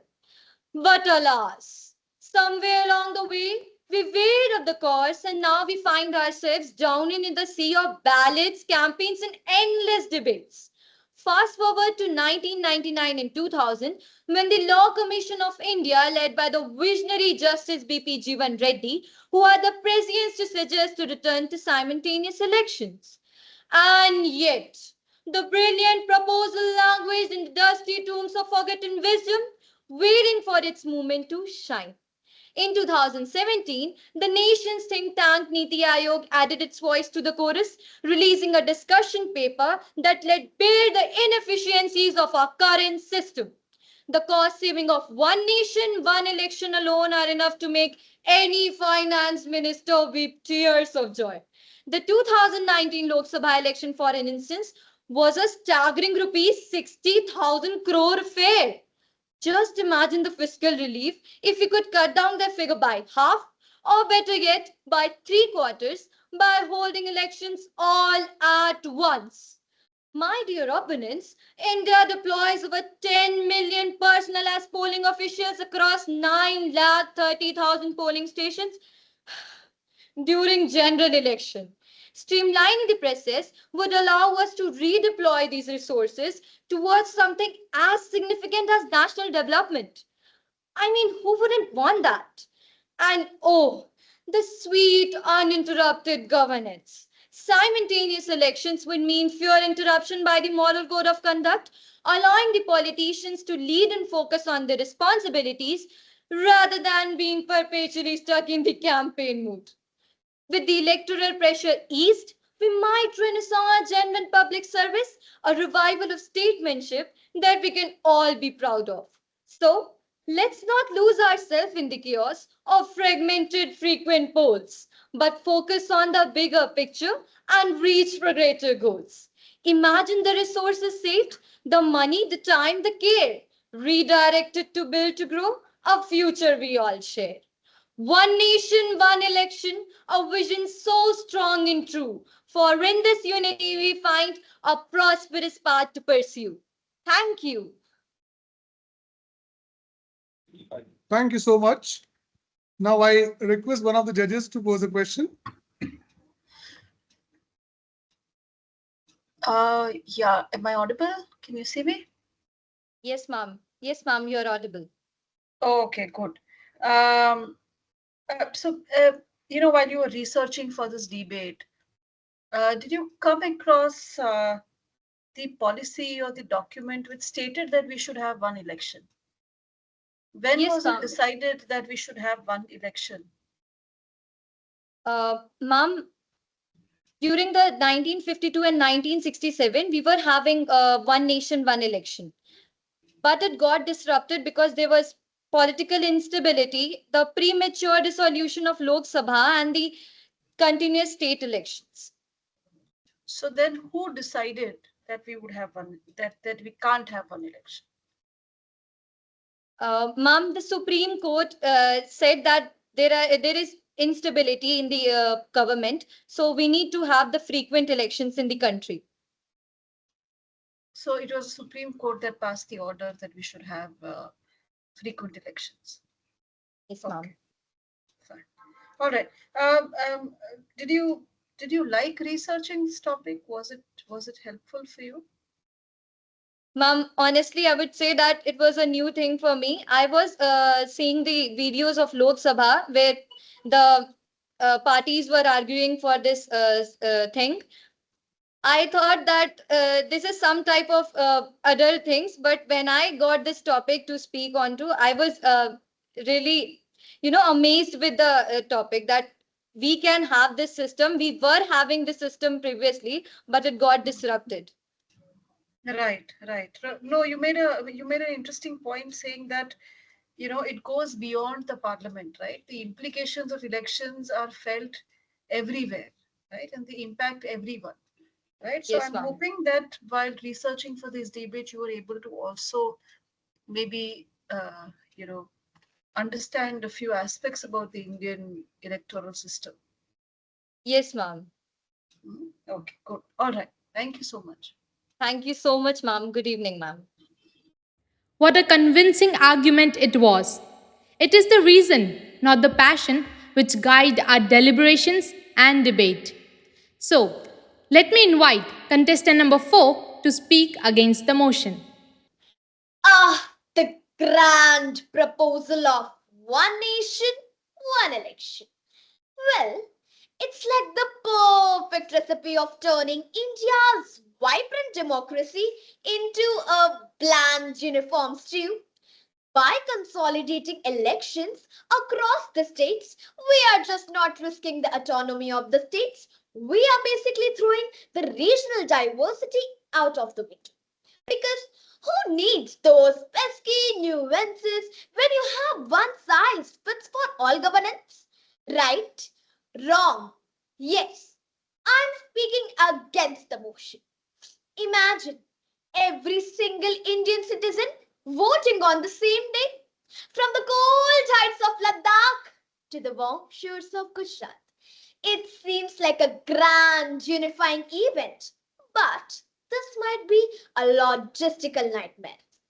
Coordinating such an operation, it could stretch the resources thin, overwhelm the infrastructure, and obscure the local issues, turning a supposedly simple process into a complex quagmire. One nation, one election challenges the federalism of Article 1, which describes India as the union of states. Picture this: India, the vibrant mosaic of states with each sovereign entity of its own charms and quirks, to be smooshed with one nation, one election.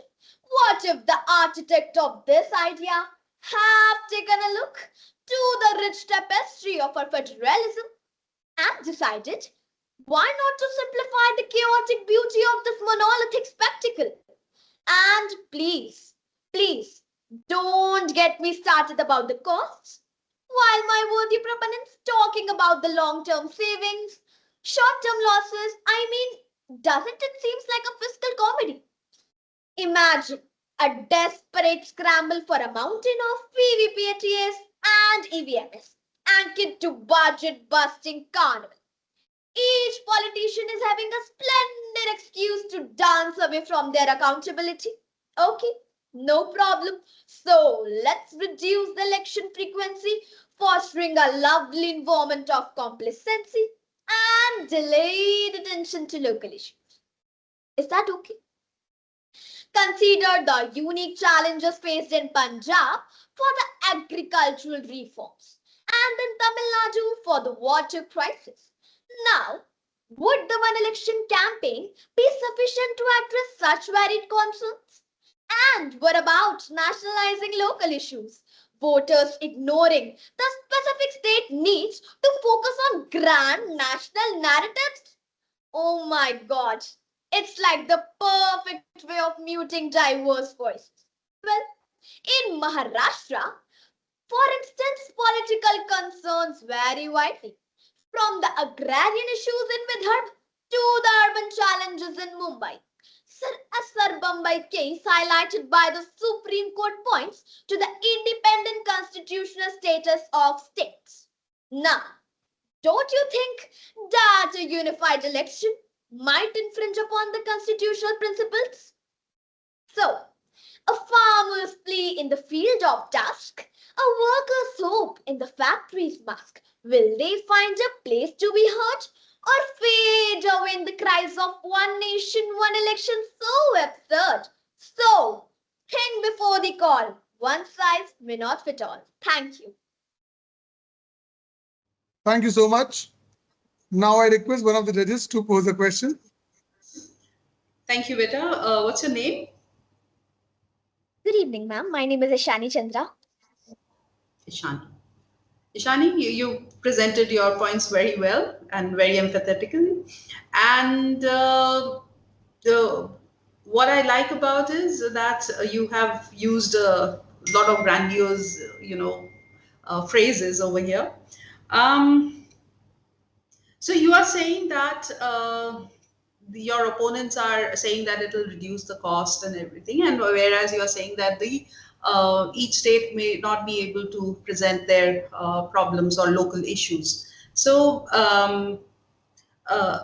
do you think that having elections multiple times um, is addressing the needs, such needs of the when such elections are happening? Do you think that is getting addressed, or is there still scope for improvement? Thank you so much, ma'am, for asking this question. So, according to me, that one nation, one election campaign might save the cost, but as we all know, that democracy is all just not about saving the cost, clearing the poverty. It's all about hearing each person's voice. And in the case of frequent election, this is possible. Like if both the elections are held together, then the voters might only focus on the big grand national narratives, some important local concerns, some important particular local issues of the particular state might get overshadowed or ignored. Thank you. All right. So is my question was, is it not getting overshadowed now, even if they are being presented? No, ma'am. In the case of frequent election, they are not overshadowed because we are giving the same attention to both the national and the state elections, according to me. Thank you. Thank you. Okay. Thank you very much. Words ignite, but debate enlightens. Let's invite contestant number 5 to speak for the motion. चलो मिलकर एक नया कदम उठाते हैं, एक बार पुनः एक राष्ट्र एक चुनाव पर सकारात्मक मुहर लगाते हैं। लोकतंत्र का महा उत्सव है चुनाव, राष्ट्र को नई दिशा और दशा प्रदान करता है चुनाव। आदरणीय निर्णायक गण, मैं विषय के पक्ष में अपने विचार प्रस्तुत कर रही हूँ। एक देश एक चुनाव भारत के उज्जवल भविष्य के लिए, प्रशासनिक कार्यकुशलता के लिए व अर्थव्यवस्था को गति देने के लिए न केवल आवश्यक है अपितु अनिवार्य है। महोदय, मैं एक देश एक चुनाव का प्रावधान चाहती हूँ क्योंकि मैं मजबूत लोकतंत्र के साथ भारत का आर्थिक विकास चाहती हूँ। बार बार चुनाव मतदाताओं की मतदान में रुचि को कम करता है। 2024 के लोकसभा चुनाव में विज्ञापनों पर करोड़ों रुपया खर्च करने के बाद भी यदि देश में मतदान का प्रतिशत 70 से ऊपर नहीं जाता तो यहाँ प्रश्न चिन्ह लगता है भारत की वर्तमान चुनावी प्रक्रिया पर। क्या हम भविष्य में भारत को गरीबी, हिंसा, सांप्रदायिकता, आतंकवाद जैसी कुंठा से ग्रसित दिखना चाहते हैं, या वर्तमान नीतियों में बदलाव कर इसके भविष्य को स्वर्ण अक्षरों में अंकित करना चाहते हैं? महोदय, यूं ही खोए रहे ख्यालों में तो यह गुलशन वीरान हो जाएगा, और यूं ही बैठे रहे हाथों पर हाथ धरे तो यह शहर शमशान हो जाएगा, शमशान हो जाएगा। मान्यवर ग्लोबल इंडेक्स 2023 के अनुसार हमारा देश 125 देशों के 111वें स्थान पर है।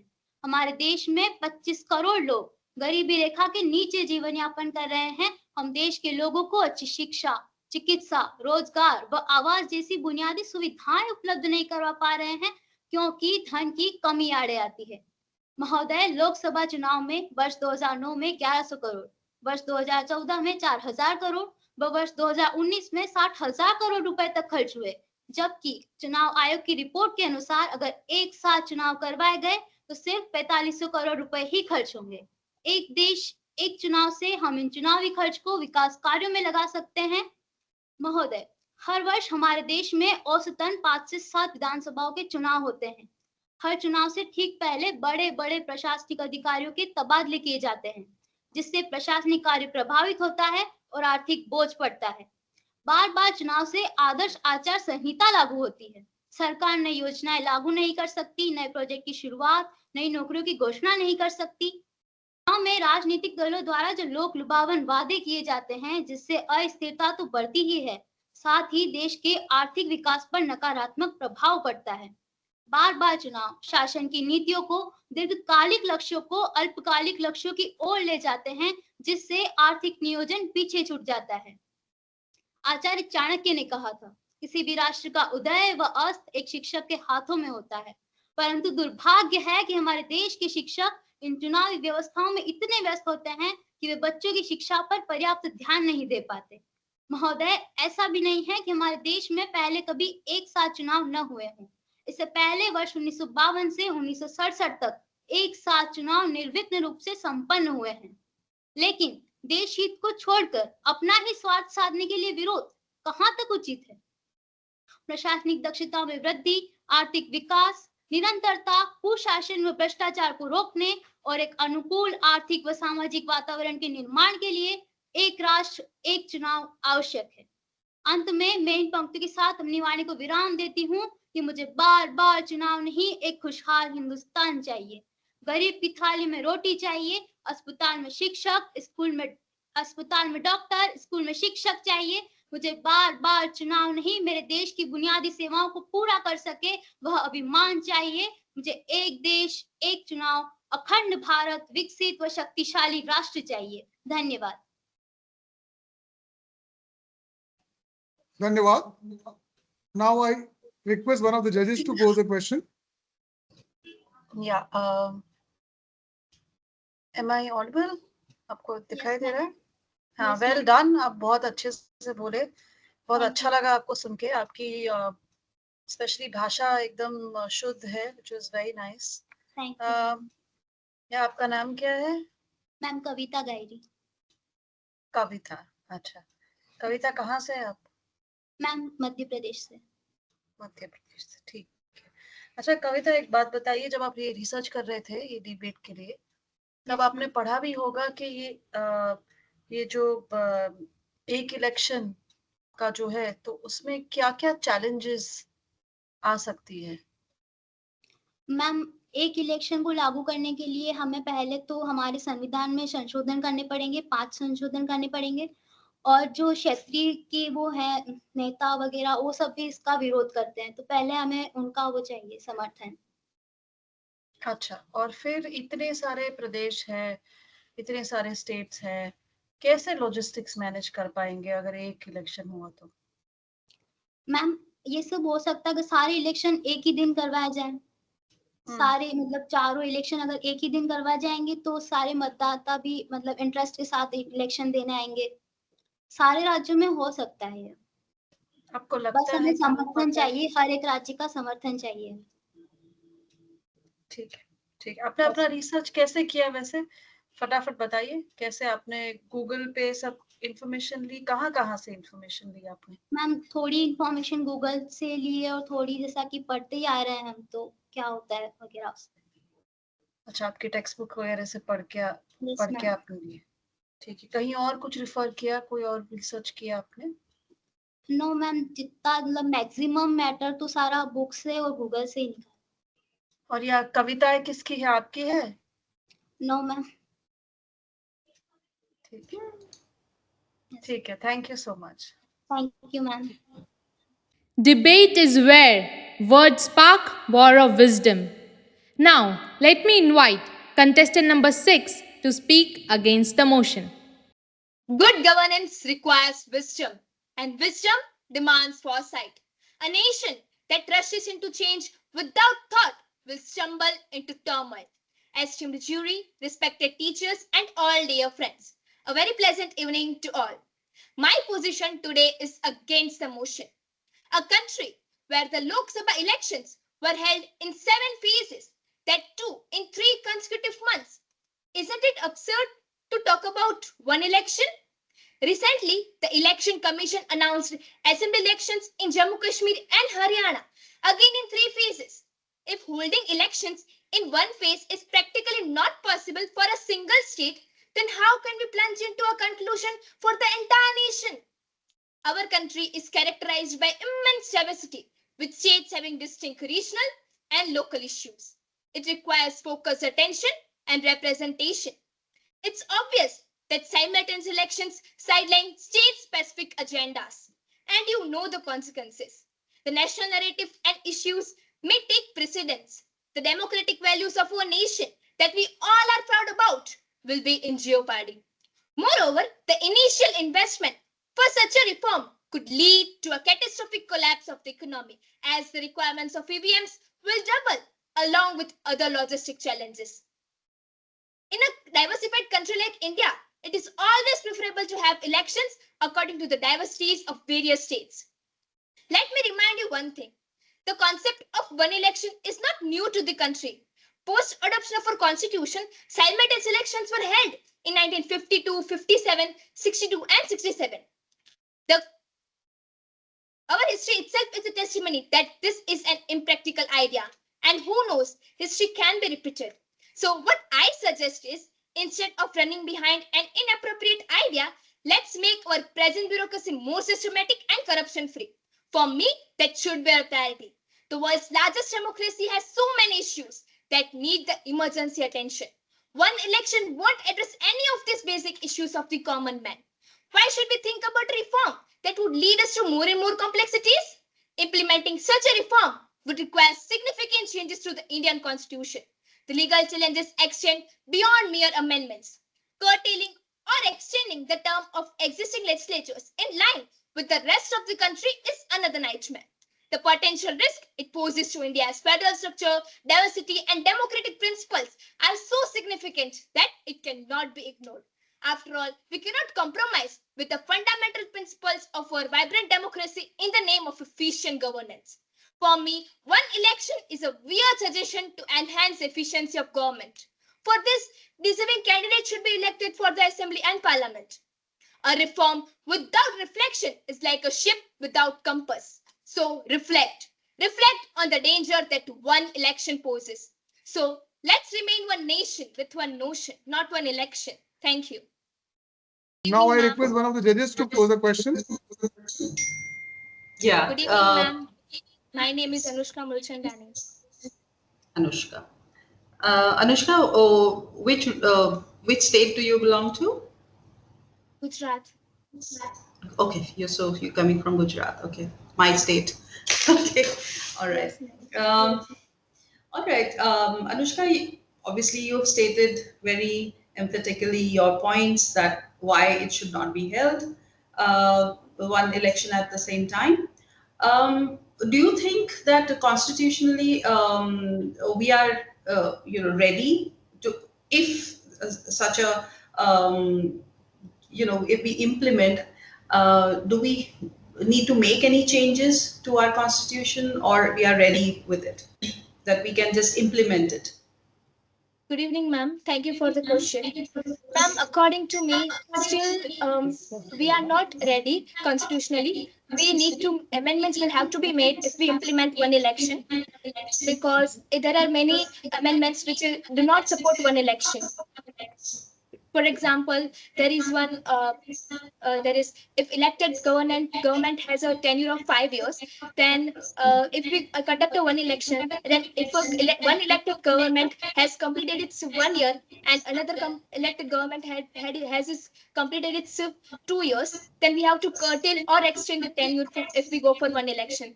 So it will affect our electoral schedule, and constitutional amendments will have to be made for it. Okay. All right. Thank you very much. Thank you, ma'am, for your question. Thank you, ma'am. Thank you. Indeed, your words moved mountains. Let's invite contestant number 7 with a thought-provoking argument to speak for the motion. One vote, one aim, one national flame. Ignite the path to economic acclaim, where unity in choice sets prosperity aflame. Good evening, esteemed chairperson, honorable jury members, worthy opponents and friends. Today I stand before you to advocate for the motion, one nation, one election, would enhance government efficiency and foster economic development. The transformative concept of one nation, one election is not just a slogan, but a roadmap to unlock India's true potential. In the past, our beloved nation has witnessed the inefficiency and disruptions caused by the perpetual cycle of elections. The constant electioneering, the endless rallies, the relentless campaigning, these were distractions from the real work of governance. Fast forward to the present, today we face similar challenges. With elections held at different times across various states, our leaders are in endless campaign mode. The government's focus shifts from policy making to vote gathering. Development projects get stalled, decisions are delayed, and the economic machinery grinds to a halt. For example, in 2019, with general elections held between March and May, state assembly elections of Arunachal Pradesh, Andhra Pradesh, Odisha, Sikkim in April, Maharashtra and Haryana in October, and Jharkhand in November, December, our leaders were busy campaigning almost all year round.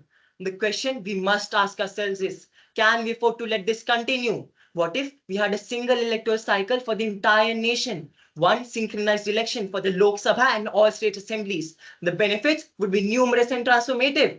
Firstly, government efficiency would skyrocket. Leaders freed from the constant campaigning all year round could now dedicate their energies to governance and serving the people.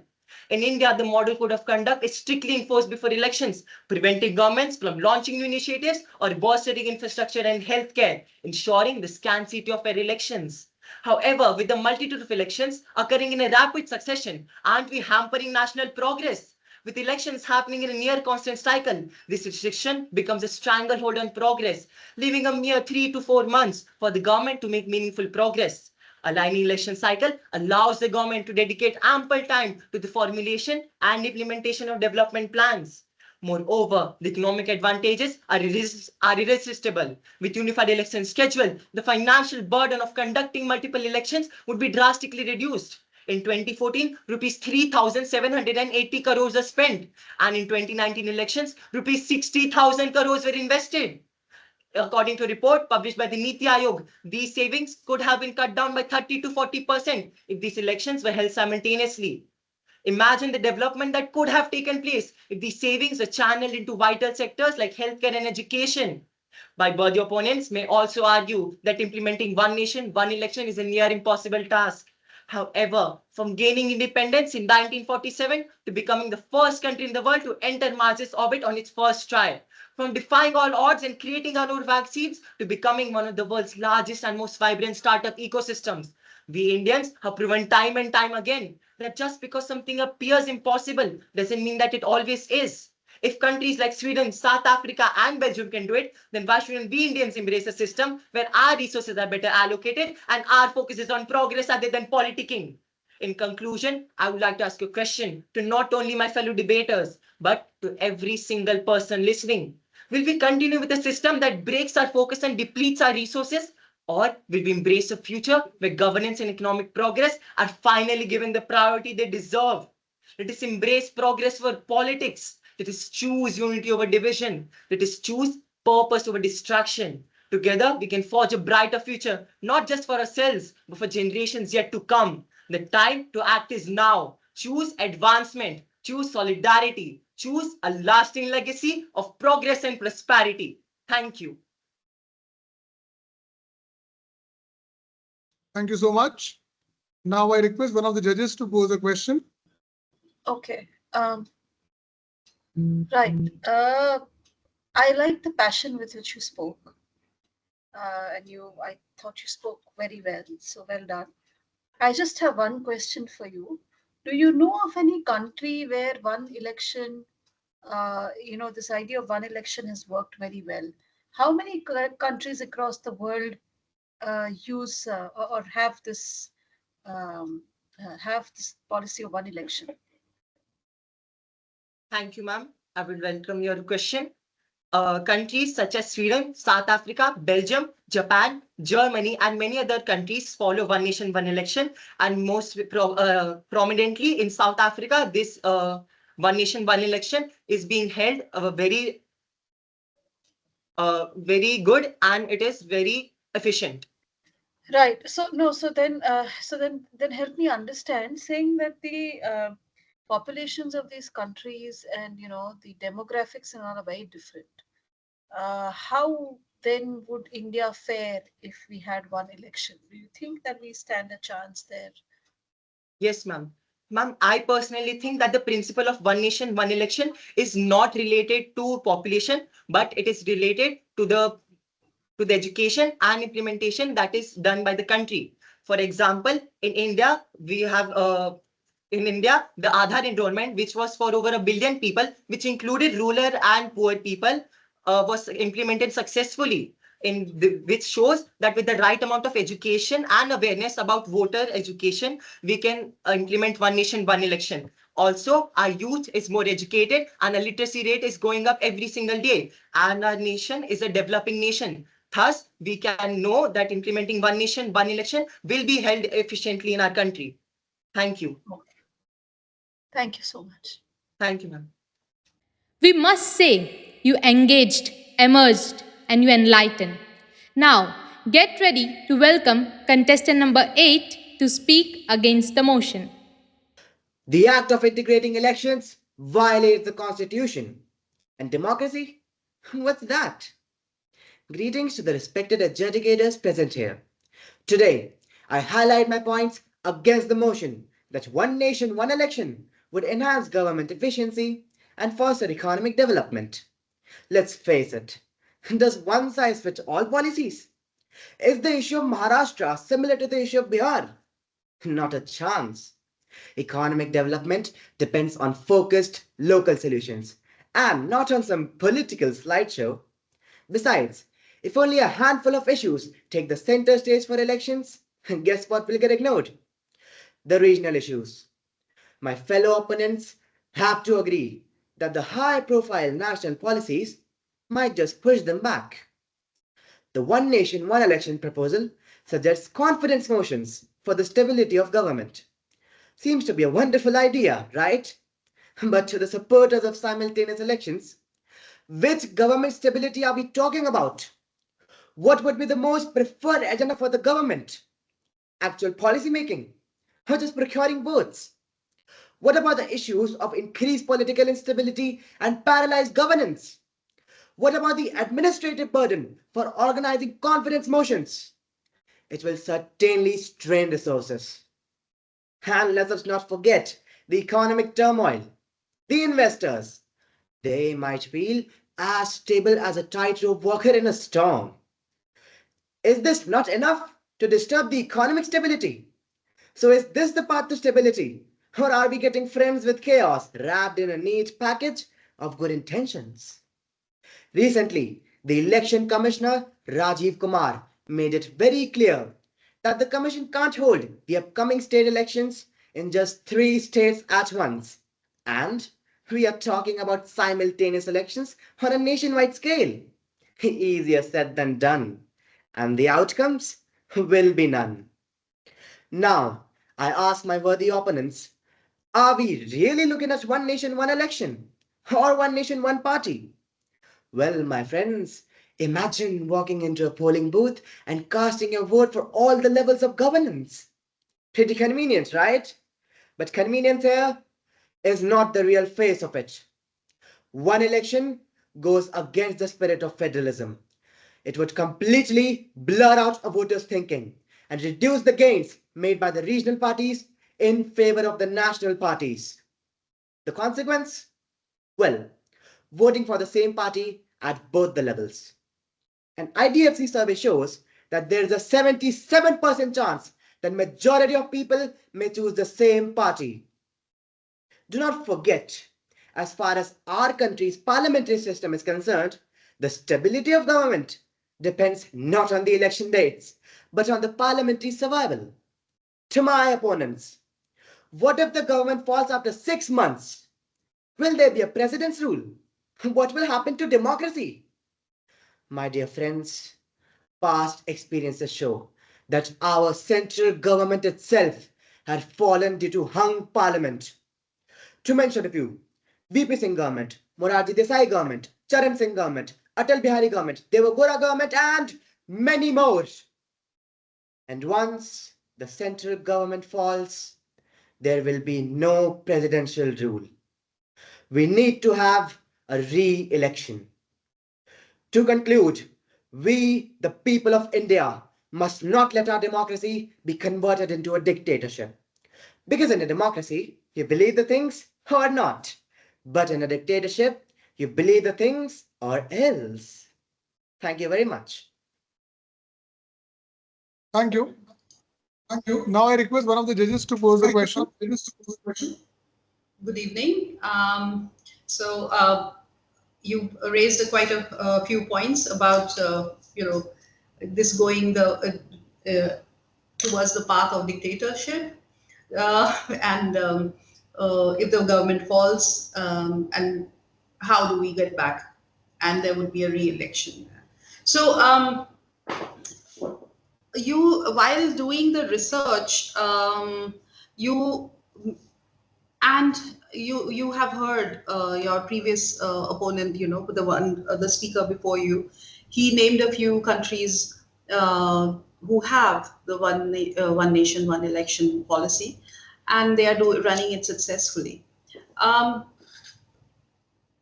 Obviously, they are successful at it, but looking at our um, regional diversity and political needs, or the needs of the people. Do you have any suggestion, or do you have any idea about how our existing election system can be improved upon? Like, we are looking at different states and different, so if we are looking at reducing the cost and all, so how are we to look at uh, improving the system? First of all, very good evening, ma'am. And thank you for giving me the opportunity to answer such a beautiful question. Now, let me answer that by saying, as you mentioned, the names of the countries like South Africa and Sweden, which have the simultaneous election system. Well, according to me, the politics of a country depends upon its population and its culture. And let's face it, India's population and culture is much vast and diverse than that of South Africa, Sweden, or name it, whatever it be. So simply, the one nation, one election rule might not apply to India at all. And when it comes to reducing the cost, then why not just go back to the ballot paper system of the olden times, right? Because, that was much more transparent and even cost effective. Let me tell you something for your kind information here, ma'am. In 2019 elections, 4,500 crores was the cost of alone EVM deployments. So now imagine the cost of resources, military forces, of course, and other manpower. And take that in mind, we need to have that at an integrated level as we're talking about one nation, one election. So basically, the cost would be doubled. So, where would be the extravaganza in frequent elections? Absolutely not. Absolutely not.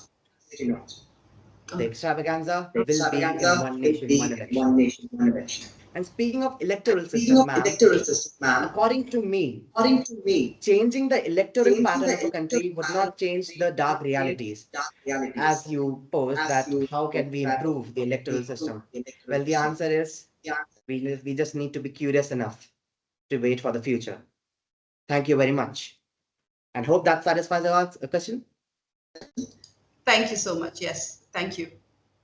You have truly ignited a spark within all of us with a compelling argument. Now let's invite contestant number 9 to speak for the motion. Turning and turning in the widening gyre, the falcon cannot hear the falconer. Things fall apart, the center cannot hold, the center cannot hold. Illustrious judges, treasured teachers, and my deeper participants with inquisitive minds. Today, I feel rejuvenated to enunciate my expressions on such an age-worthy debate, titled One Nation, One Election would enhance government efficiency and foster economic development. And I stand resolutely for the motion, an emphatic yes from me. Firstly, I would like to focus on the finances. The current election system is a financial drain over which the canopy of economic development cannot thrive. My eloquent opponents must note that the 2019 Lok Sabha elections alone cost rupees 60,000 crore. The recent ones, speaking modestly, have incurred double this expenditure, and with each state election adding another 300 to 500 crore, the statistics are monstrous. The concept of one nation, one election would be able to provide a check to this, and note down, saving money is also earning money. These savings could be rechanneled to fund multiple large-scale projects and poverty eradication schemes, transforming the economic landscape of our nation, India, that is Bharat. Secondly, frequent elections also disrupt government functionality. The Model Code of Conduct halts critical projects, delaying statutory approvals for essential developments like capital investment. Vital schemes get affected, delaying them till the completion of the election process, thus slowing down the pace of their ambitious work. And not to forget the deployment of security forces. The prolonged election cycles set them in for extended periods, taking them away from their core responsibilities of internal security. And believe it or not, frequent elections also set about election fatigue among the populace, leading to low voter turnout and diminishing the election tempo of what should have been the festival of democracy. To be added here, a study by Mr. Sava Nicolini, a Montreal-based professor, concludes that voter turnout is higher in national elections in states where state elections are being held concurrently. Furthermore, the continuous cycle of elections in one part of the country or another diverts the attention of ruling parties at the center and state away from governance. With elections once in 5 years, ruling parties can better invest their time in good governance and developmental activities rather than fighting electoral battles like the ancient ways. There is also a fire to control. With the current social media algorithm, a simple panchayat election in a remote part of the nation is able to set a wildfire of agitation throughout the country. Then, with the state election, social media campaigns are never restricted to state boundaries. This means that the nation is in a constant electoral frenzy, leading to further polarization and societal division. Additionally, frequent elections also lead to the duplicacy of candidacy, where candidates contest both parliamentary as well as assembly elections, only to relinquish one seat later, causing by-elections. This situation wastes resources by a huge margin. So, the bottom line is clear. Consolidating elections every 5 years will undoubtedly enhance government efficiency, save substantial funds, and foster a more stable and engaged democratic process. However, this is not abracadabra. It takes time to bring about solid changes as we have to understand the science of story and the theology of time. Thus, the question of 1 in 5 or a 5 in 1. And just to clarify, this is not to be taken out of context. Normally, a 5 in 1 product is desirable, but this polemic has a clear choice. That is, one nation, one election, a revolution that the country wants. To end up, I would like to say, much has been done and much more needs to be done. The future is bright and there is hope. Thank you very much for listening to me. Thank you all. Thank you so much. Now I request one of the judges to pose a question. Okay, but you spoke very well. Thank you, ma'am. Yeah, your arguments were very clearly presented. I had a question about the poem that you used in the beginning. Whose poem have you used? Yes, ma'am. The 4 lines that I said at the beginning are an extract from The Second Coming by W.B. Yeats. And what is the poem, what is the poem about? ma'am, it majorly deals with historical anarchy and the situation of chaos and disintegration and disharmonious situations, basically. So in the poem, So why did you choose this poem? I will explain why. That is because, as stated in the second line, the falcon cannot hear the falconer. Here, by falcon, I mean to represent the population and even the government. And by falconer, I mean the unified idea of governance. And as W.B. Yeats states that things are falling apart, this means that there is a drift between the falcon and falconer, which is leading to a chaotic situation. So with one nation, one election, I would say that the center, I would say that this drift would gradually at least stabilize, solving mostly problems of chaos. Yeah, it's a slightly far connection, but okay. All right. Thank you so much. Thanks. Thank you, ma'am. Your insights have not only educated us, but also inspired us to think differently. Now, I would like to welcome contestant number 10 to speak against the motion. To err is human, but to blame it on the other party is politics. A million judges, Finnish teacher, and the stimulating co-participant with smiling faces. I am really concerned to present my opinion on such a serious debate titled One Nation, One Election would enhance government efficiency and foster economic development. I stalwartly oppose the motion. According to me, it's big no, because one nation, one election is fine as a notion, but practically it is impossible in India, our nation.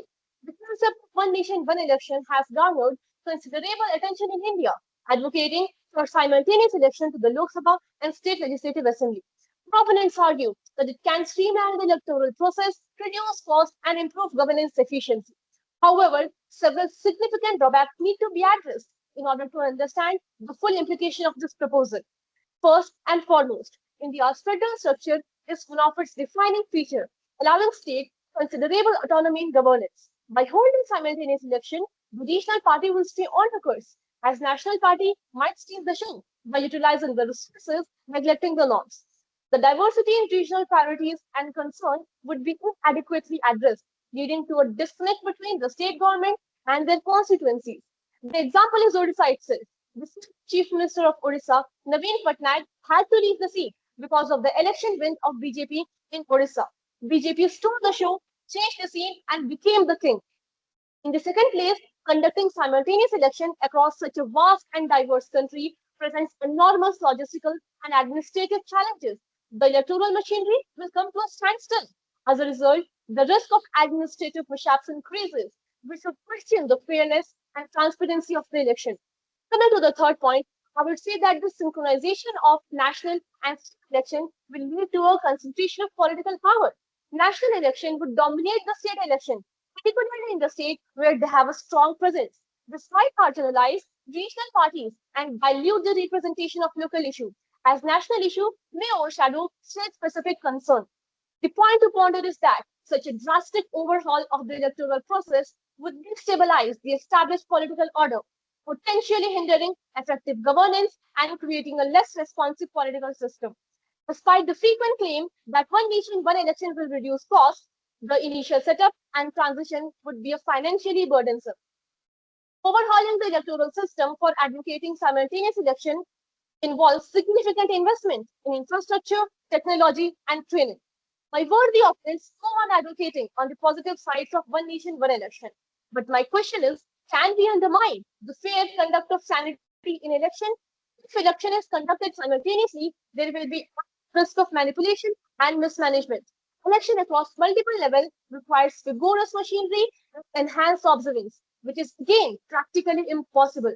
That's why, out of six national parties, only two have favored this idea. And obviously, the two parties are BJP and NPP. To sum up, I would say that while the idea of one nation, one election aims to streamline the electoral process and reduce costs, it also presents several potential drawbacks that I have highlighted. Thus, it is the time to think and rethink. Point is, don't misuse the power of a vote. One nation, one election must not be implemented in a vast country like ours. I implore you to reject this perilous experiment. Don't dismantle our existing democratic system. Thank you. Thank you. Now I request one of the judges to pose a question. Thank you. You presented your points quite clearly, and thank you for that.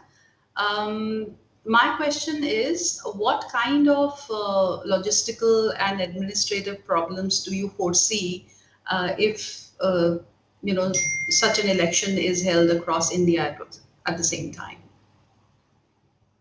Ma'am, if election is conducted at a time, then if election is conducted at a time, then it may the electoral machinery that we are going to use, it may come to a standstill position as we don't have that technology, developed technology to use it. And as India is one of the largest population, then we must need enhanced technology and we must excel in our electoral machinery specifically. Thank you so much. Thank you. You have certainly stood out and stood proud. Now, in this arena of thoughts and argument, let's invite contestant number 11 to speak for the motion. Efficiency is doing the things right, but effectiveness is doing the right things. My greetings to honorable adjudicators and all the dignitaries present here. I would like to bring my gratification for the concerned motion.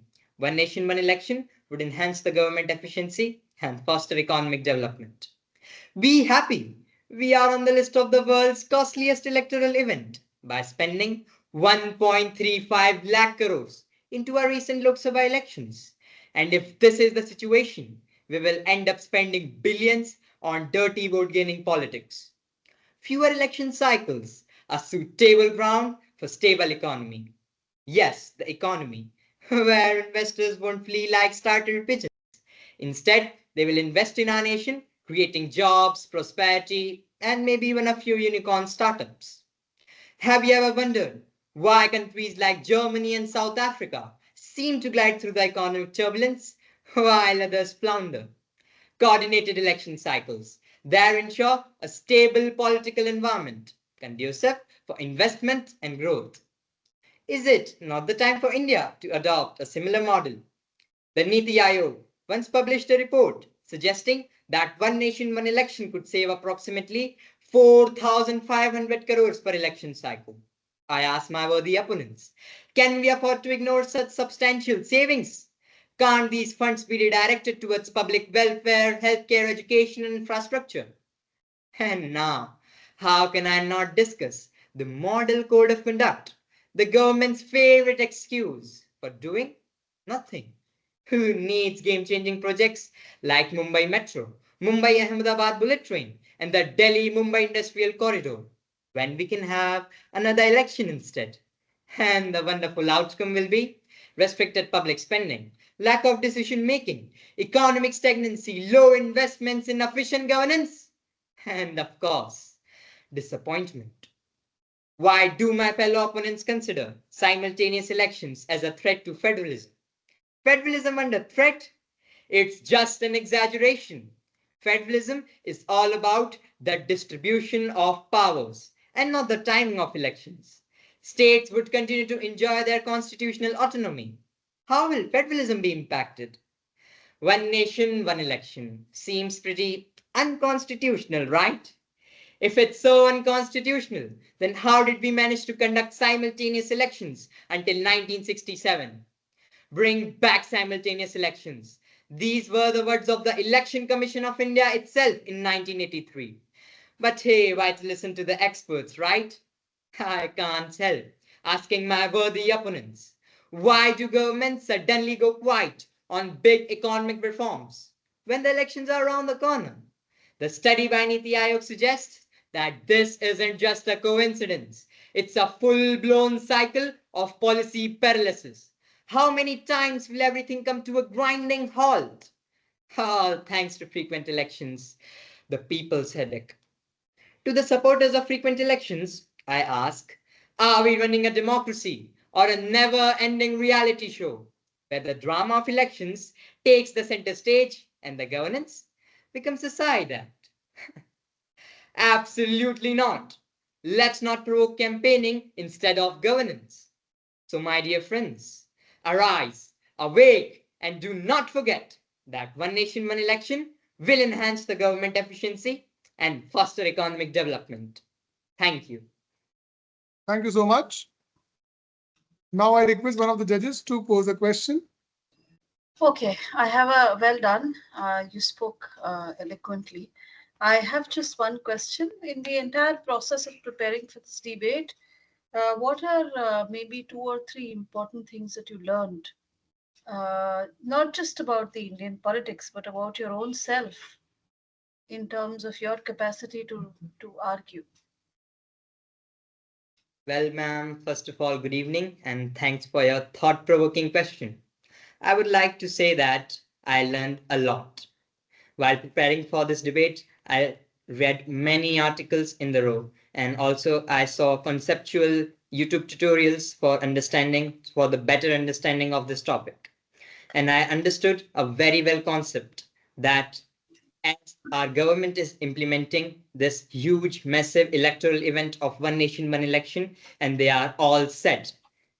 And like that, I should also be very much confident in proposing my views for this content and for this debate.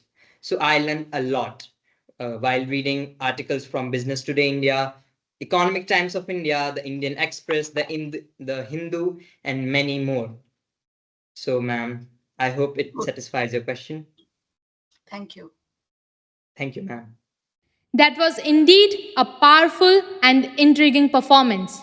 Now, I would like to welcome contestant number 12 to speak against the motion. In the heart of democracy, dreams take flight, where every soul's spark ignites a night. From the shores of Dandi to the heights of space exploration, we live in a nation where the improbable has often led the way to prosperity. But as we stand on the threshold of another bold idea, one nation, one election, we must ask ourselves, will this truly serve our democracy? Or is it a step that risks unraveling the very fabric of our nation? Esteemed chairperson, honorable jury members, worthy opponents, and friends, it is with great respect that today I stand before you to present my argument against the motion one nation, one election would enhance government efficiency and foster economic development. Imagine, if you will, the logistical nightmare of conducting simultaneous elections across our vast and varied land. The Election Commission would be overwhelmed, struggling to ensure fair and transparent elections in every corner of the country. And of course, the economic argument. Proponents of one nation, one election claim that it will save money and boost development. Yet, studies shown by the institutes like the IDFC Institute show that the savings would be minimal as compared to the potential disruptions that will be caused in governance as well as administration. Economic growth is not simply a matter of cutting down costs. It requires sustained attention to the needs of every region, every industry. A one-size-fits-all approach could hinder rather than help our economic aspirations. My worthy opponents may argue that the economic gains outweigh the risks. However, I strongly disagree. Are we really willing to sacrifice our democratic values for the sake of some perceived financial savings? Beyond these numbers and facts lies the very heart of our democracy, our people. Our frequent elections act as a vital check on the government, ensuring that it remains accountable and responsive to the people's needs. With each election, we renew our commitment to our democratic ideals, engaging communities in spirited debates and discussions. Our frequent elections keep democracy vibrant, giving every voice, no matter how small, a platform to be heard and valued. But a single election every 5 years risks creating a government that becomes complacent and disconnected from the people. Is this the kind of democracy we wish to live in? A democracy where the government becomes distant and unresponsive towards the very citizens it is supposed to serve. Again, my worthy opponents may argue that this is an exaggeration, and again, I strongly contest their view. I say the rhythm of an electoral process is a constant reminder that governance is not a distant occasion affair, but a continuous dialogue between the people and their representatives. With one nation, one election, we lose that, reducing our democracy to a mere event rather than the living, breathing process it is meant to be. In conclusion, I'd like to ask this question to each one of you. What kind of democracy do we want to leave for future generations? I say, choose a democracy that listens not just once, but every step of the way. Choose a system where every voice matters, not just every 5 years, but every single day. Choose the rhythm of a democracy or the silence of convenience. For in the heart of every Indian lies a dream, and the soul of this democracy lies the promise of making those dreams a reality. Say no to one nation, one election. Thank you. Thank you so much. Now I request one of the judges to pose a question.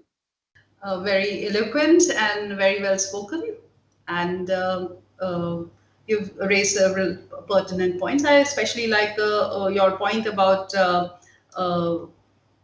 economic growth does not rely solely on saving the cost. Right.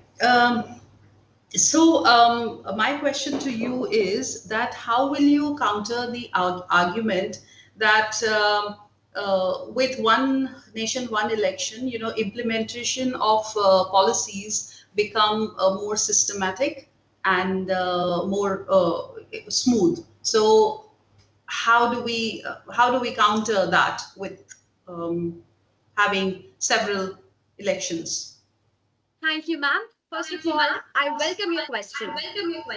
So the question is, with the policies that will be implemented under one nation, one election, we would be able to implement that process. However, I strongly disagree with this statement because implementing one nation, one election does not only require a change in policies, the logistical challenges that are involved with the implementation of one nation, one election are simply too great to ignore. For example, the introduction of VVPAT machines and EVM machines cost the nation an additional 3,173 crores. Scaling such measures to accommodate simultaneous national as well as state elections would only increase these costs.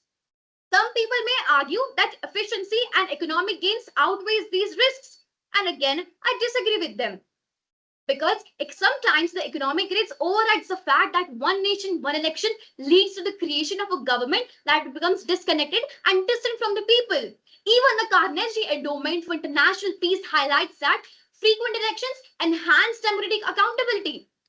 So, keeping these points in consideration, we must also consider our democratic values because democratic values are not just abstract concepts. They're the very foundation on which a democracy has been built and the foundation in which a democracy is still standing. And while considering the bold idea of one nation, one election, we must really consider whether it serves our people, whether it serves our democracy. That's all from my side. Thank you. Thank you very much. Very well spoken. I must compliment you. What's your name, Nita? Garima Gadri. Garima Gadri. Thank you, Nita. Thank you, ma'am. Thank you so much. Thank you, everyone. With this, we have come to the end of our senior category. Now I would like to invite our first judge, Nivedita Chakravarti, for her views. Thank you very much. And first of all, thank you for inviting me to such a wonderful platform. And having been part of this journey from the elimination round to this, it's really, as Tana said, that it's for me as well, it's really heartening to see the kind of effort the students and their teachers have put in to prepare themselves to go through the research and to organize the points and how they present themselves in front of the even though if it is a virtual platform, still it takes a lot of guts and a lot of inner strength. So hats off to all those students who are here today and who could not be part of this final round also. So please convey my regards to all of them. And when I was your age, really, these are the senior students. I think they are from 9th, 10th, 11th, 12th. Honestly, I would not, some of you are much more eloquent than what I was at that age. So my compliments to a lot of these participants. And especially when we cross-question you, when we pose our question, that is the time we really can see that if you are a thinker or if you have those critical thinking processes going on, because a lot of times we can be a wonderful speaker if we have memorized certain points, as Tana has already mentioned, but to think on your feet, you need to research on the subject so thoroughly that any question that comes your way, you are ready with the answer. So some of the students have shown that as well.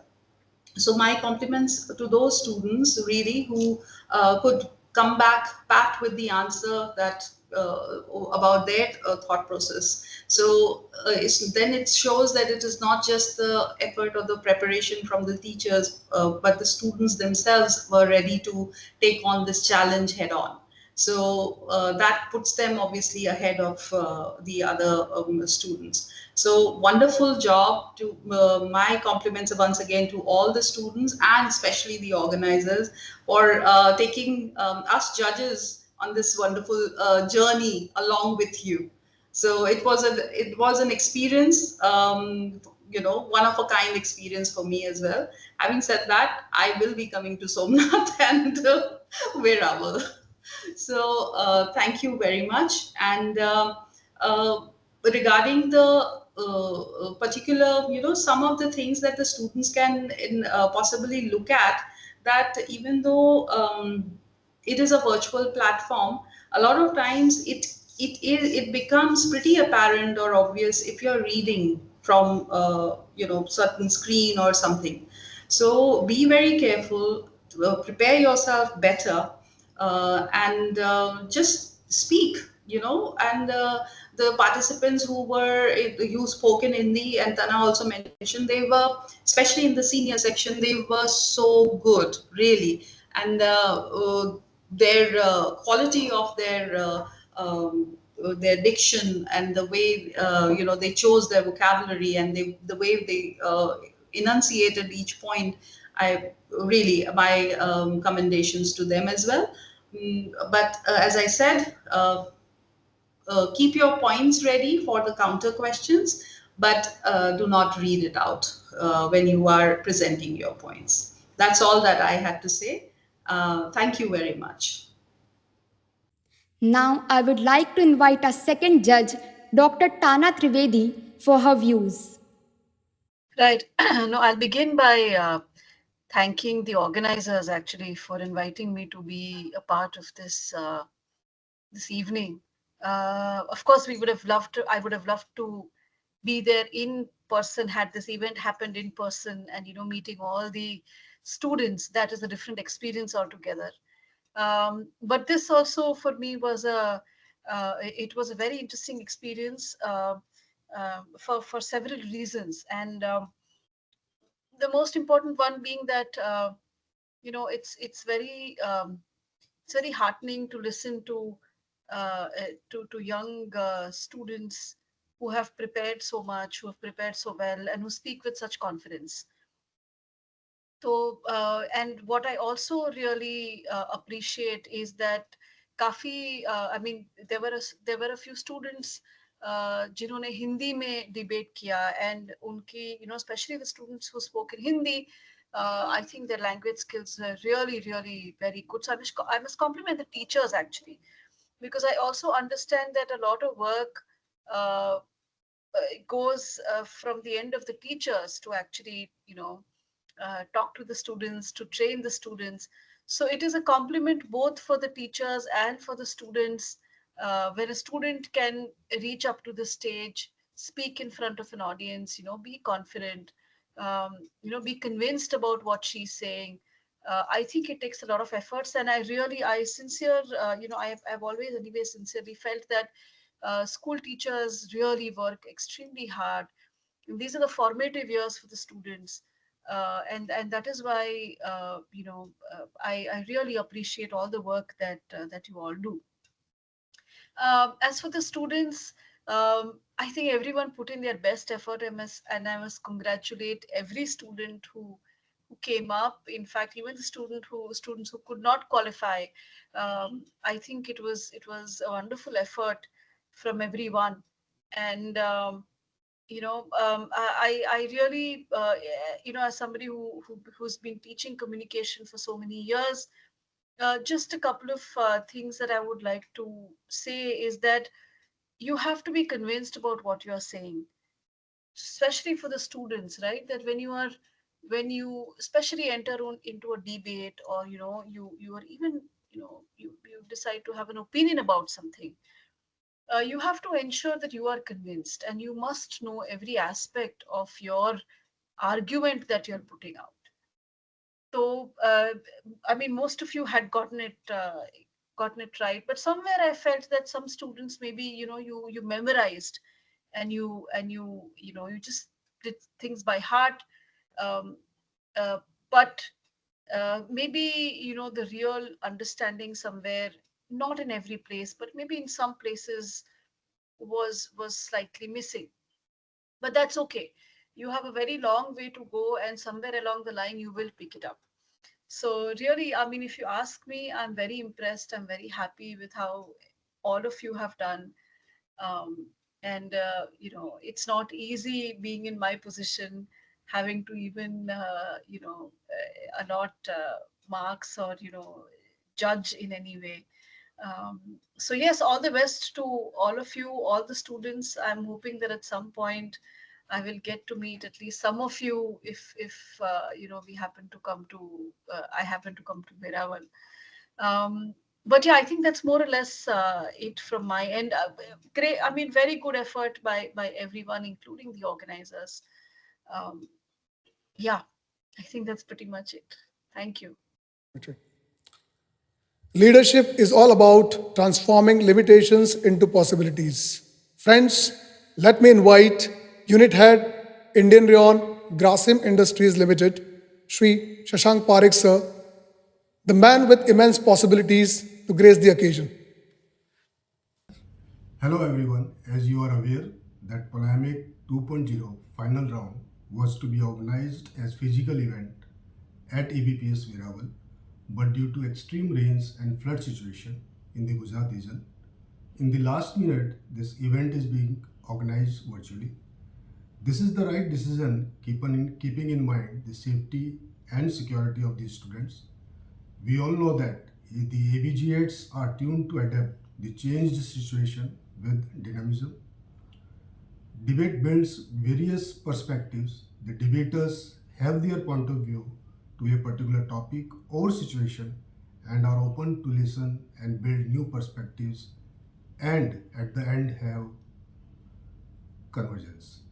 The purpose of debate is to broaden the knowledge and prepare for holistic development.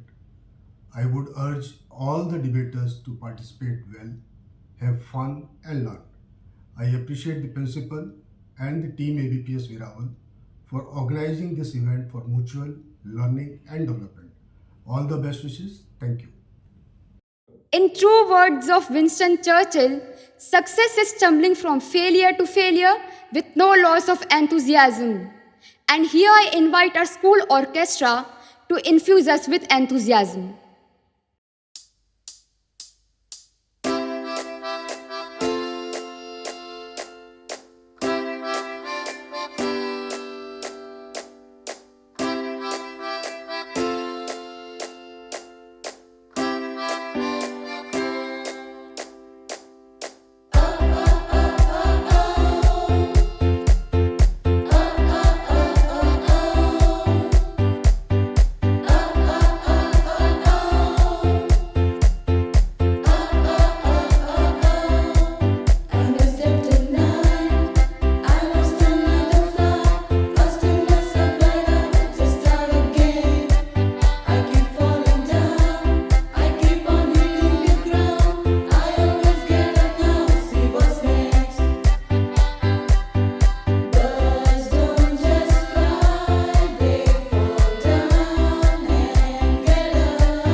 Friends, no one can whistle a symphony. It takes an orchestra to play it. It takes a great team effort to bring the competition of such magnitude to fruition. Now, I would like to invite Vice Principal Ma'am to propose a vote of thanks. Great performance is never a luck, but lot of focus, a willful heart, and hard efforts. Good evening, everyone. As we come to the closure of this spectacular event, it's my honor to deliver the vote of thanks on behalf of my team, ABPS VERAVAL. First and foremost, I would like to extend our heartfelt gratitude to Madam Jyotsna Saxena, CEO ABG Schools, for giving us this opportunity to host the event for second time. Her relentless efforts to bring all 46 schools under one umbrella and commitment to develop the gifts among the talented students created pathways and a stage for various competitions for all our students. We are grateful to our regional heads, Dr. Manoj Gupta and Madam Neeta Menon, for their consistent support.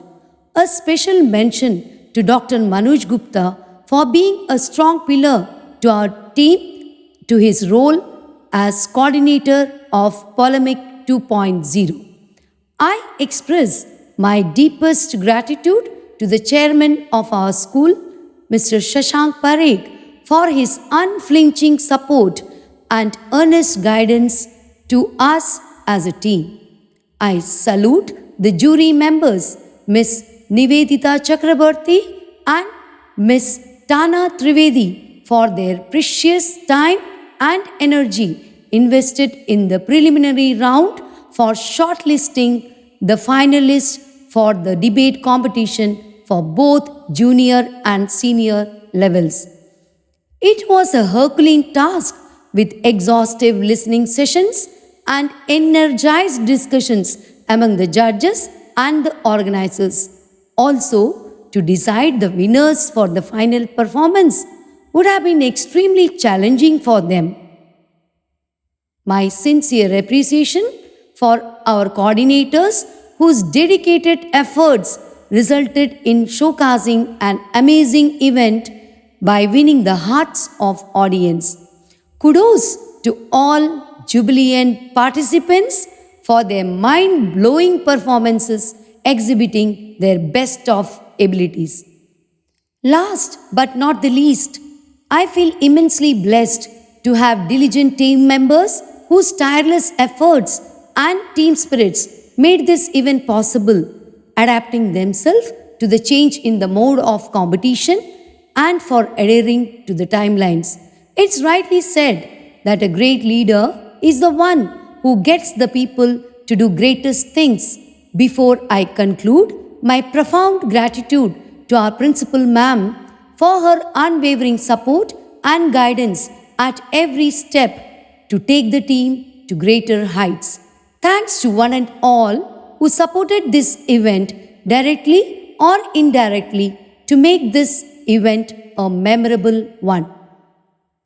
My dear children, finally the wait is over.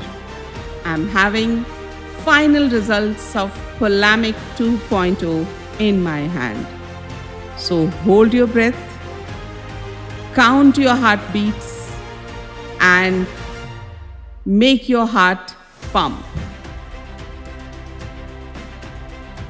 Well, I'm going to announce with the junior category, and the winner junior category is ABPS Hirmi.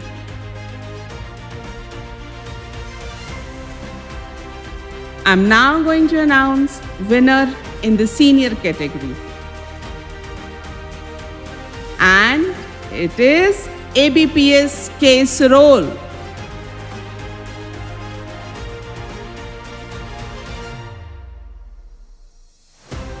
Now, this is the time to announce best speaker for the motion and best speaker against the motion. So, in the junior category, best speaker for the motion is Arav Singh, ABPS, Hirmi.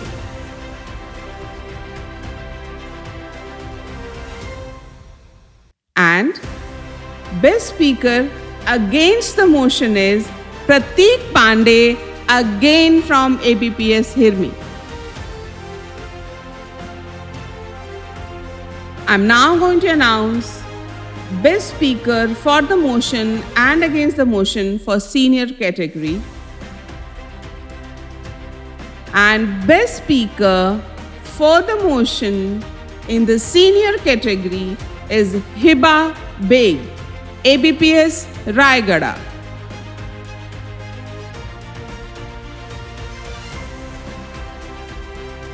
Best Speaker against the motion in the senior category is Garima Gadvi, ABPS, Kesrol.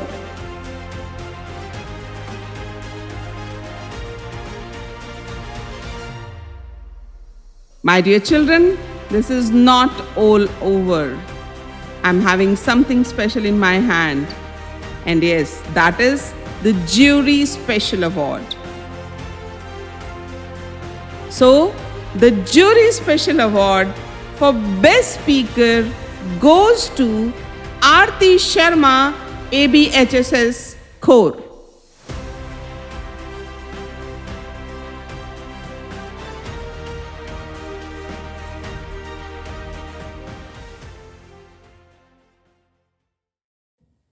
Now, let us rise for national anthem. जनगण मन अधिनायक जय हे भारत भाग्य विधाता पंजाब सिंध गुजरात मराठा द्राविड उत्कल बंगा विंध्य हिमाचल यमुना गंगा उच्चल जलधि तरंगा तव शुभ नामे जागे तव शुभ आशीष मांगे गाहे तव जय गाथा जन गण मंगलदायक जय हे भारत भाग्य विधाता जय हे जय हे जय हे जय जय जय जय हे